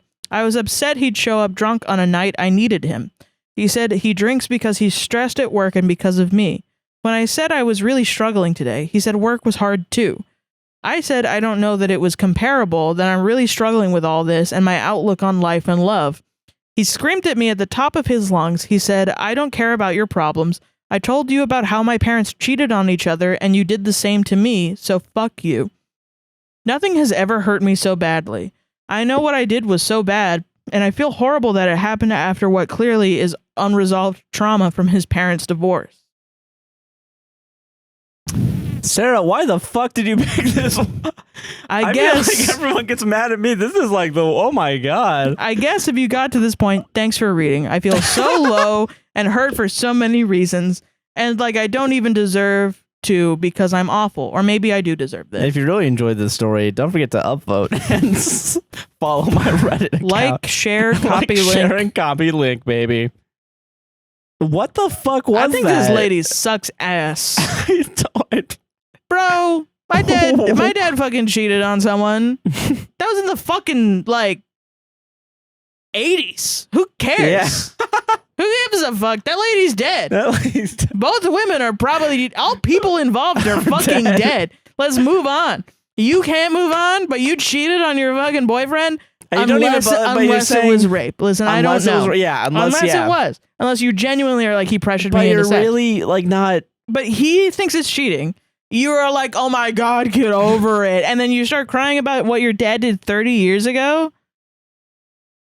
What the fuck is going on? Like, chill. Why is everyone fucking cheating? It's just one of those situations where it's like, someone's a cheater. This is so messy. I genuinely think, like, sometimes in these fucking situations, like, you have a bunch of friends together, you know? And one of them's a cheater. And then just, like, everyone... And I think I said this last episode. Everyone is just like, oh, that guy's a cheater and it's cool. I'm going to go cheat. And then, like, and then everyone just starts doing it over and over. Yeah. Big situations where it's like, what the fuck is everyone sleeping with each other? Yeah. It's weird. Jesus, it's weird. Yeah. I worked one job where everyone was cheating on their partners with other people at the job. Yeah, Jesus. And I was like coming in and I was just like, I have one boyfriend that I only have sex with him and I don't have sex with anyone else and I'm leaving. You guys are weird. Yeah, I totally fucking get that. And yeah, it was just like, that's such a weird. I don't know. At this point, it's gotten so bad that like the guy needs to break up. You need to break up. Yeah, you need to break up. Like, I want to validate the guy. He has really severe trauma. Yeah, not unresolved trauma from his. Like, he needs to fix his trauma so he could be a good boyfriend for you. Yeah, and comfort you because your dad cheated on someone 30 fucking years ago. Especially when you, man, I really don't. God, it's the pressuring thing that's really fucking throwing me off. It really is just like it is, yeah, I feel that. But it also is like, did you just say that so that the heat would be off you? Which is fucking, that would be crazy. But then I don't want to blame a victim, That's crazy if that's what happened. That would be the most insane part of it. And you're saying you hated it, you didn't like it. Fuck me. Yeah. Just like, I don't know, but you still did it after saying that you guys were exclusive, and he still saw this ex. But she views it as cheating. But she doesn't think that it's quote unquote cheating somehow. Yeah. But she views it as a betrayal of trust. Yeah. So she knows that she did something bad. Yeah. Unless, I mean, I don't know. It's literally like, was it pressure? Did you give consent or did you not give consent? And even then, was it like coerced sex? Because that's still not consent. Yeah, that's still not consent, right? So it's either you got to nut up or shut up about it a little bit. Kind of. I don't know. I don't want to be triggering to victims, but it's hard. Fuck me. It's just crazy dumb. I just think it's like, it's got to be fucking bait. It's got to be bait, but it's got to be. It's a bad look. You know? Yeah. I get what you're saying. I don't know. I really don't. But also, I don't want to be like, oh, yeah, you're the perfect. Whatever. You don't have to be the perfect victim. No, I don't. Okay.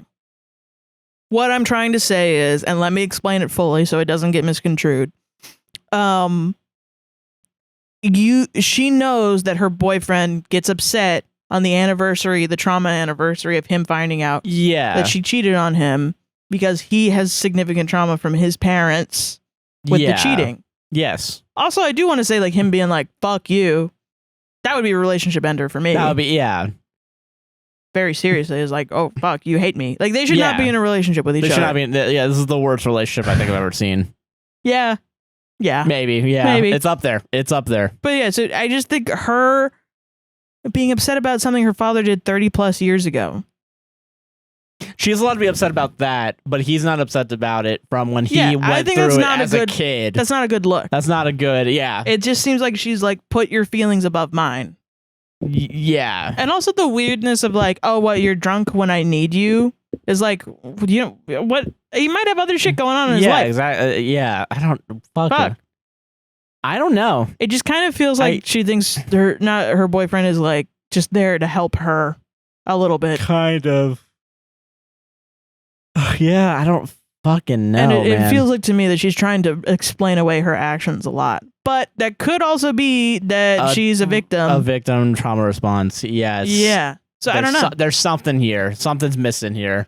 But most of Reddit is like, you're an asshole. Yeah. So. But I don't know. They're not the best with women. So that's true. Yeah. They saw the F and they were like, asshole. No, yeah, literally though. Yeah, sometimes. Yeah. Didn't solve it, but solved it. You know what I'm saying? Yeah. Well, we solve everything. So solved. Don't fucking lie to them.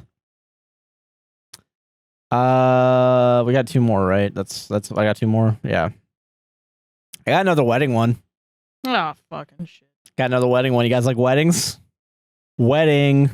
Am I the asshole for fainting at my aunt's wedding and ruining it? 21 female, attended my aunt's wedding a few weeks ago. I was not part of the wedding, just a guest, which I was fine with. Before the wedding, everyone was advised to drink lots of water and eat beforehand because it was going to be extremely hot that day. Oh. The wedding started at 5 p.m. and I had absolutely nothing to eat or drink up until then except maybe a granola bar because I was extremely busy that day. So when it was time for the wedding, I was already tired and hungry. About 30 minutes into the wedding, which was in a church by the way, I was feeling uneasy and lightheaded, so I excused myself to go to the washroom. As I was walking, I got that feeling like I was about to collapse. Oh. The next thing I can remember was coming to and see lots of people surrounding me, including the bride and groom. Apparently, when I fainted, I fell onto the photographer who was crouched down near me. Not only that, but he dropped the camera lens down and it broke. No! To be honest, I don't even remember seeing the photographer, but I might have been too dizzy or something to have seen them. The wedding was a bit of a cheaper one, so the photographer was a family friend of the groom's who only had one camera with him. The bride was just in tears that she wouldn't have any good pictures from her wedding. Oh my God. The photographer insisted that he could drive home and grab a different one, but it would take too long. No. The bride was indeed mad at me, but I feel it was a bit harsh as it was extremely embarrassing for me already. Fainting never even crossed my mind as something that would happen at all. They did get pictures, but they were on cell phones. Am I the asshole? Damn. Shitty situation. Yeah.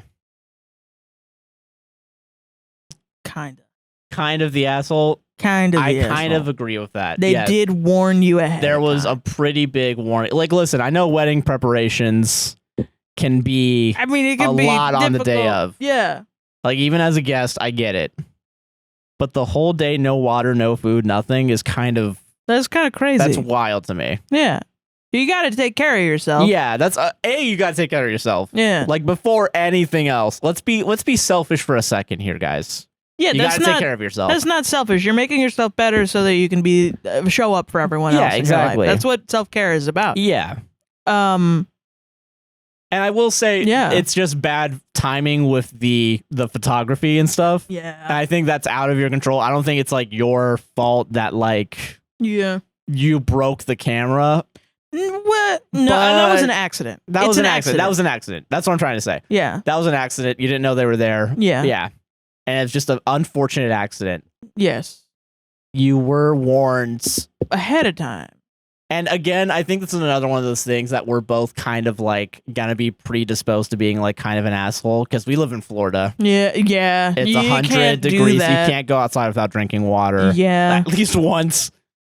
You know? Yeah. Yeah. You can't really. You can't. And I don't know. I feel like I don't want to say you're an asshole for fainting. You're an asshole for not being prepared. I think that's kind of... Yeah. I think that's how it is. It's a shitty situation in the way that it happened. Yeah. And it sucks that you fainted. And it sucks that it broke the guy's camera and that it would take too long for him to go get a camera lens. But it's like, no one else has a camera lens on them? I guess not. No one's preparing. But it's also something that, like, I mean, like, the bride and groom can find a photographer to do, like... Because I know some people, they'll have, like, wedding photos on a different day. That's true.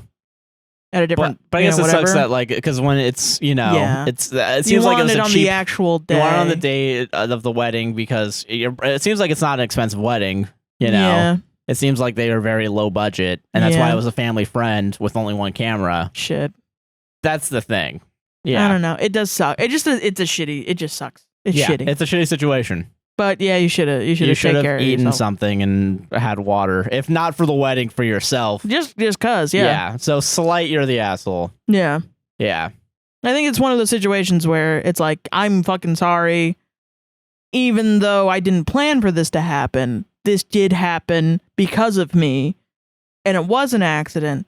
However, I'm sorry for it. If you turn around and you're like, well, I didn't mean to. It's like, okay, you're an asshole. You know what I mean? Yeah, exactly. Yeah, like we missed the point where you can determine. You can still apologize, not be an asshole. Yeah, and I definitely don't get the vibe of like fucking I did nothing wrong, but like. But also you didn't say an apology yet, so I don't know.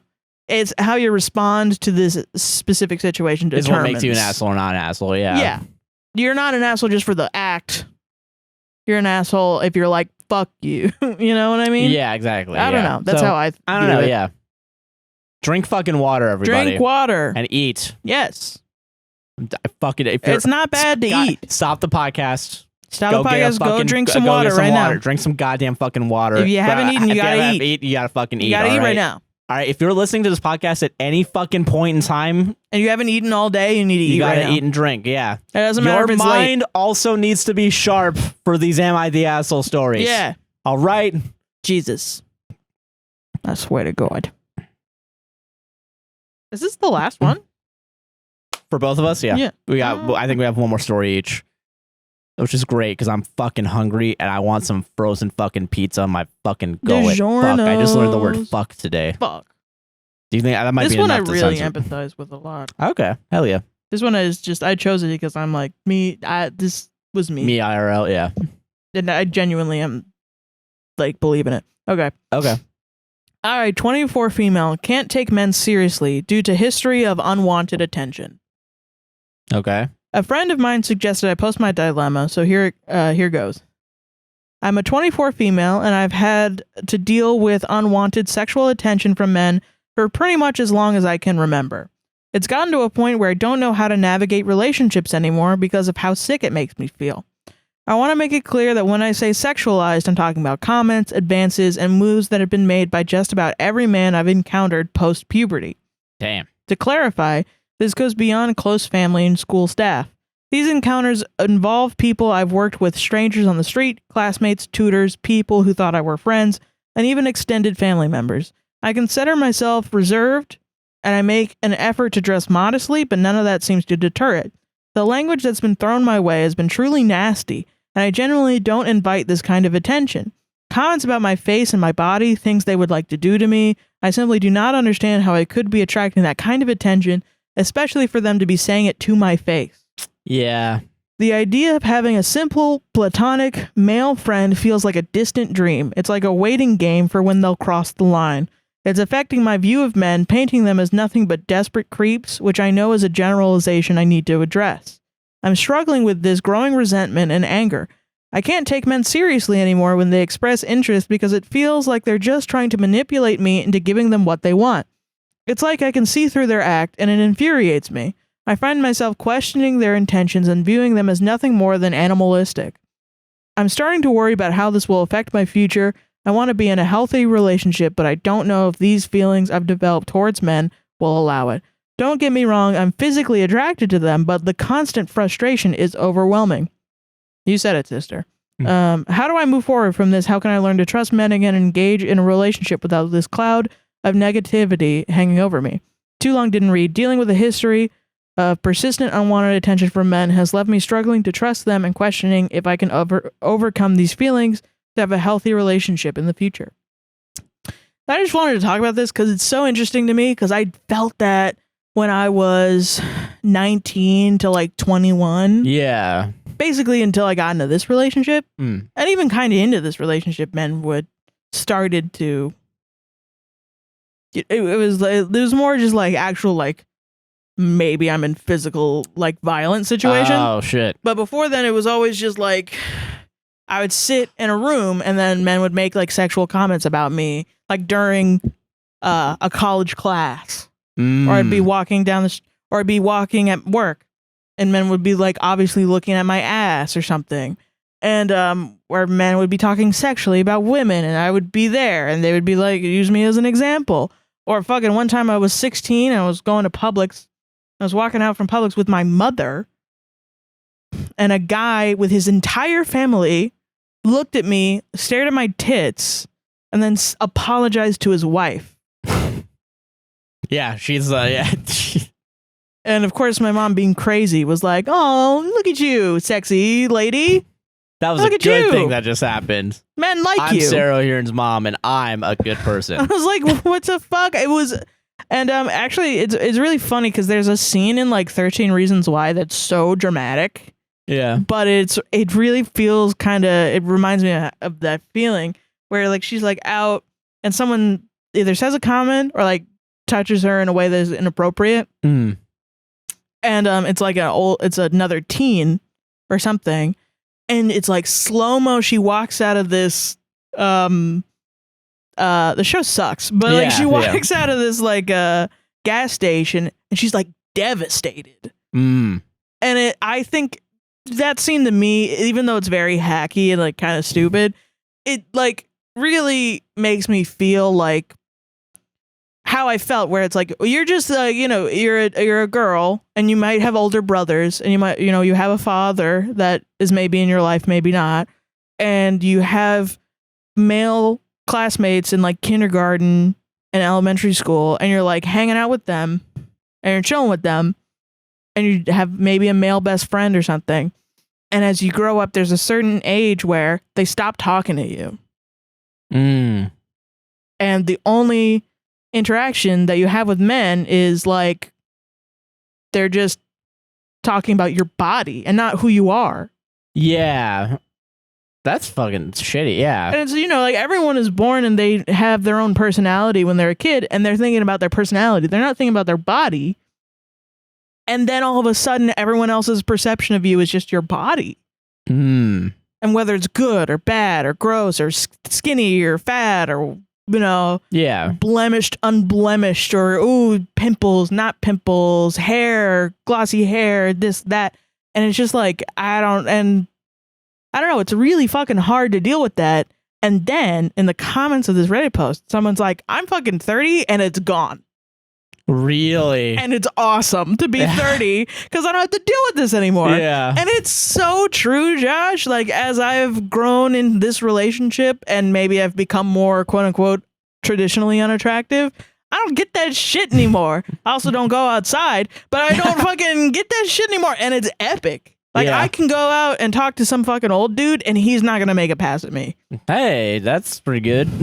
But it's because... because of how society is. Give off the vibe, Yeah. God, absolutely wild, man. Yeah, it's the entitlement. I really felt like Prey. Jeez, yeah. You've described that to me before, too, that way. Yeah. Wild. It's so crazy. Ugh. It's just terrible. Gross, yeah. And I think the crazy part of it is it's just age. Like, as you get older, it's going to get better because men don't want to fuck you.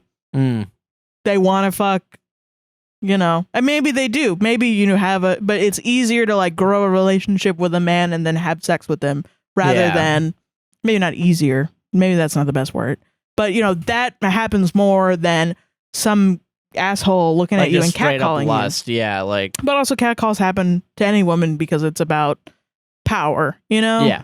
But it's not like it never happens ever again. But I guess it's like the feeling of... I'm not talking about everyone. God damn it. I'm sorry. I'm fucking putting my foot in my mouth. I'm talking about myself. I don't feel that anymore as hard. Yeah, I get what you mean. There are definitely situations, like there was that one time I was doing laundry at night and a fucking guy came in and asked if I was Latina and I was like, no. And then he was talking about hurricanes and gambling and he wouldn't leave and he was blocking the door and I had to call you. Oh, yeah. I was like, I had to text you to call me. And then you called me and I was like, oh, my boyfriend's on the phone. And then I was like, yeah, and we were talking. Yeah. And he still wouldn't leave for like 15 minutes. He was like waiting for me to get off the phone, standing in the doorway. And we were the only two there. And it was like 11 p.m.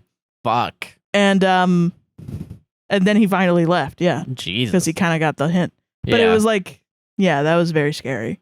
But those situations, like, I don't know, I guess the very extreme situations of like finding a man and falling in love, and this is almost going to be assault. Yeah. And instead of just like fucking glaring at me all the time, or this guy is sexualizing me, you know what I mean? Yeah, I totally get what I mean, yeah. But I mean, you can see how hard it is for women to not blur all of them together and not be able to. Oh, yeah, for sure. Give men the benefit of the doubt. Yeah. I don't know. I just thought it was very important because it's very like it does get better. And I think definitely it's gotten better because those things are now kind of inappropriate. And I think more younger people are thinking about consent more. Yeah. Which I think is wonderful. Yeah, I don't know. Yeah, I agree with that. Yeah. Solved it. What was my last one? I gotta like, damn it. Super serious one. I don't even remember. What the fuck was this one? Don't remember it, but let's find out. I did read this one. Okay. Oh yeah, is this the one that had? Not. Oh yeah. Is this the one that had the censor? Ah, fuck. I don't know. What? There was one I was reading earlier, and I don't remember. It might. Fuck. I was reading a story earlier, and I think I might have gone against it for whatever reason. There was someone that was calling someone else a bitch in the story, but they like tried to censor bitch with like a bunch of periods in between each word. It was weird. It's not this one. Okay. This is a different story. Don't worry, guys. This is a yeah. Am I the asshole for okay. Mood. Am I the asshole for calling my daughter's father spineless and his girlfriend creepy over their name choice for their daughter? Wait, your father's daughter spineless? What? Read that again? Am I the asshole for calling my daughter's father spineless and his girlfriend creepy over their name choice for their daughter? Okay, I understand. A little bit of context for you all. I ended up falling pregnant with my 10-year-old daughter during a drunken hookup with a friend in my mid-20s. Not the most glamorous or flattering truth, but it's the truth all the same. When we found out, we decided to keep the child and co-parent while remaining friends. We were never a couple, and we didn't want to be one either. 4 years ago, he began to date his long-term girlfriend, and they moved in together last year. She fell pregnant. I've been supportive to them both as much as I could without me crossing any lines. I've encouraged my daughter to help out whenever she's staying with them during the pregnancy and to behave. I've also made it clear that I want the children to have a close relationship despite having different mothers. I've even said that if they were comfortable with it on nights, I have my daughter. On nights I have my daughter. If they ever want time alone, I'll babysit once they have the baby, so my daughter can spend time with her sibling. Okay. How old is the daughter? I'm sorry. 10. Oh, okay. All in all, I thought everything was great, and I was excited for my daughter to have a sibling, as she's always wanted one. But I had no interest in having another child. 3 days ago, my friend and his girlfriend had a daughter. They asked me to bring my daughter to the hospital to meet her little sister yesterday, alongside others of the family. So I did exactly that, but when they introduced us to the baby, I was shocked. They named her using my daughter's name. Oh my god. She didn't seem to have any issue with this when she introduced the baby bold as brass. My friend seemed uncomfortable and wouldn't look at me directly. I asked them what they were playing at which point my friend's father said he'd take my daughter down to the cafeteria to get something to eat and left with her. My friend told me to calm down and not overreact, while his girlfriend told me she didn't see the issue and it was a pretty name. I asked them if they'd named the baby for my daughter, trying to understand the logic here, but his girlfriend said that no, it was just a pretty name she liked. I then asked if they planned to use a nickname or a middle name when addressing to her on a daily basis, and her response was that she didn't see a need for that. What? Well, that's confusing. Yeah. Okay. I told them that they were being ridiculous and that they couldn't do this. I then told his girlfriend that I found this frankly creepy and told my friend he was being spineless if he was happy to go along with this. He tried to claim our daughter could use a nickname or something. Oh, shit. But I shut that down immediately, asking why it was more reasonable for a girl who was used to that name for a decade. She's used it for 10 years. To shame her name compared to a baby who had no concept of what a name was yet, babe. Come on. His girlfriend told me I was being a bitch talking to her like that after she just gave birth and asked the nurses to remove me, saying I was being disruptive. Maybe my temper was running a little too hot, though, and I was just too harsh on her when she just gave birth. It's just so fucking weird. Yeah, it's fucking weird. Edit. I'd also like to state, I know that what they want to name their child is their choice. They could have called her Dinosaur for all I care, but this is one name that should be off limits or adjusted. That even having the same surname as they'd have the same father. Oh yeah, true. Something about it just felt malicious and deliberate, as if she's trying to replace my daughter and for them both to spring it on us like that at the first meeting. No, that was weird. Yeah, that is weird, yeah. That is fucking weird. If it's gonna be same first and last name. I was like, creepy and spineless over a name is kind of wild, but then you the realization of a woman being creepy and a man being spineless. So I was like, yes, okay. Yes. I think, yeah. You know, shoe fits. Yeah. Fuck. That's fucking weird. And yeah, she is going to have the same first last name. I'm on board. I'm sorry. Yeah, that's crazy. There should be a different name. And also, yeah, they tried saying that you're the daughter that's been here for 10 years. She should have a nickname. That's wild. Not my brand new daughter that, you know. Imagine being a 10-year-old and being like, you have a different name now because of this new baby. What? Yeah. Yeah, I would freak the fuck out. What the fuck? This is my name. I like my name. Fucking ridiculous. It's one thing, by the way. You can, if you want to have a nickname, if you're a kid, you want to have a nickname, you make it. You make it. Not your fucking dumbass parents telling you, hey, listen, your father decided to name your sister your name, and they're not moving it, so you might want to come up with a nickname while you can. I'm going on break. Yeah, that's a definite way to give your kid some issues. Identity issues. Yeah. Yes. Yeah, it just feels very like I'm the most important woman. And I have the most important child. Yeah. It's just weird. It's weird controlling shit. So you're trying to be super supportive. Yeah. And this like kind of like throuple pairing. Yeah. God. Yeah, you're trying to co-parent really well. Yeah. And they lost a fucking babysitter, dude. They're gonna regret that, I think. Yeah. Yeah. Big time.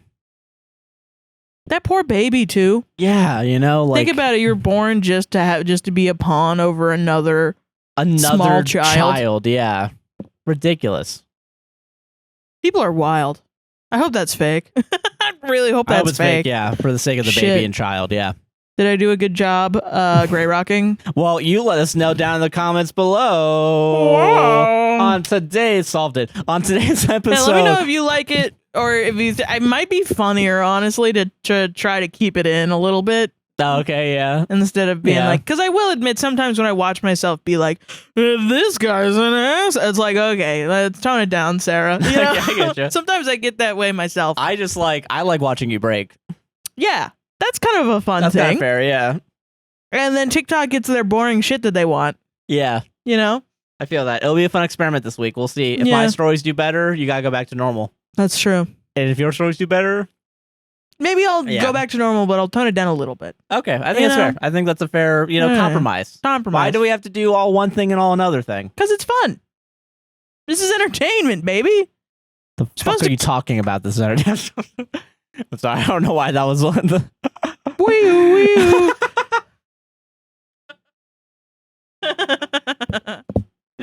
You only used the violin once. I just realized that. Fuck. I never even. And the crazy thing is, if you keep going, it plays it again. Yeah, you just loop it. Yeah. But yeah, I found this from a teacher on TikTok who kids would come up and she'd be like, "Why aren't you going to class?" And they'd be like, "Because, miss, blah, blah, blah." And then she'd be like, and I just think that's really funny. So good. Can I see you again? I'm sorry to take her shtick, but whatever. Good artists create, great artists steal. I like the my new EDM beat.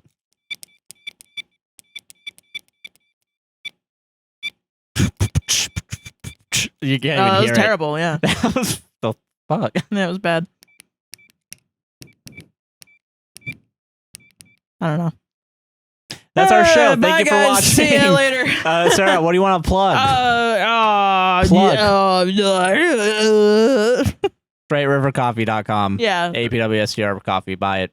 APWSTR.com will take you to Straight River Coffee. Not like if you go there, it redirects to Straight River Coffee. There's a website.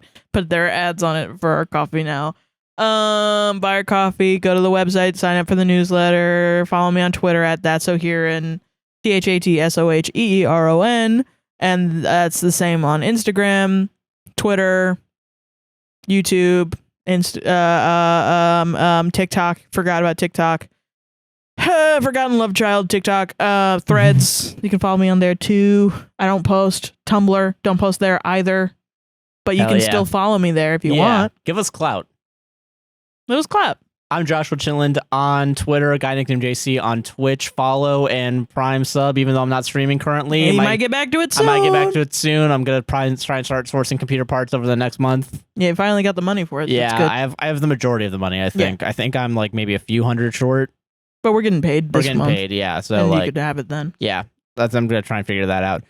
Don't forget to fucking. Also, I can. Yeah, I'll be able to figure it out.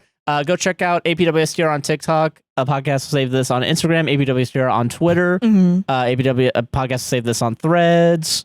Podcast will save this relationship on all podcasting platforms. And on YouTube, it's APWSTR Productions. Check out our gaming channel, APWSTR Gaming, as well. All the links are down in the descriptions. Yeah. And don't forget to like, comment, subscribe, hit the gosh darn bell. Check out our Patreon, buy me coffee at both those websites, /APWSTR, and rate us 5 stars on all the Apple, Spotify podcasts. And those books Zarathustra episodes only on Patreon. Hell yeah. 7-day free trial for the $1 and $3 tiers. Go get it. $5 and $10 tiers. There's no free trial, but you get your name on the next podcast and next podcast as long as you're on. Yeah. So yeah. Yep. Thank you for watching. Enjoy the rest of the show. Have a good night. Have a good night. Buy our coffee, please. Buy your coffee, please. Buy the coffee. Buy the coffee is good. Help coffee is good small for business. you. Stop going to fucking Starbucks. Stop. It is good. You get it's ground. It's whole bean. You get a K-cup. Yeah, exactly. So many options. So many options for you. Get it. Straight River Coffee. Feel it. We're trying to come up with Straight River Coffee. Bust a nut. Best part of waking up is Straight River Coffee. That I think you get sued. Why? Is this a different? I made that up. All by yourself? Yeah. You don't think it sounds a little bit familiar? No. Like Dunkin' Donuts? Misdirect. America runs on Straight River Coffee. There you go. Yeah, I think that one's fine. Yeah, I think that's good. Taste the feeling. Feel it. It's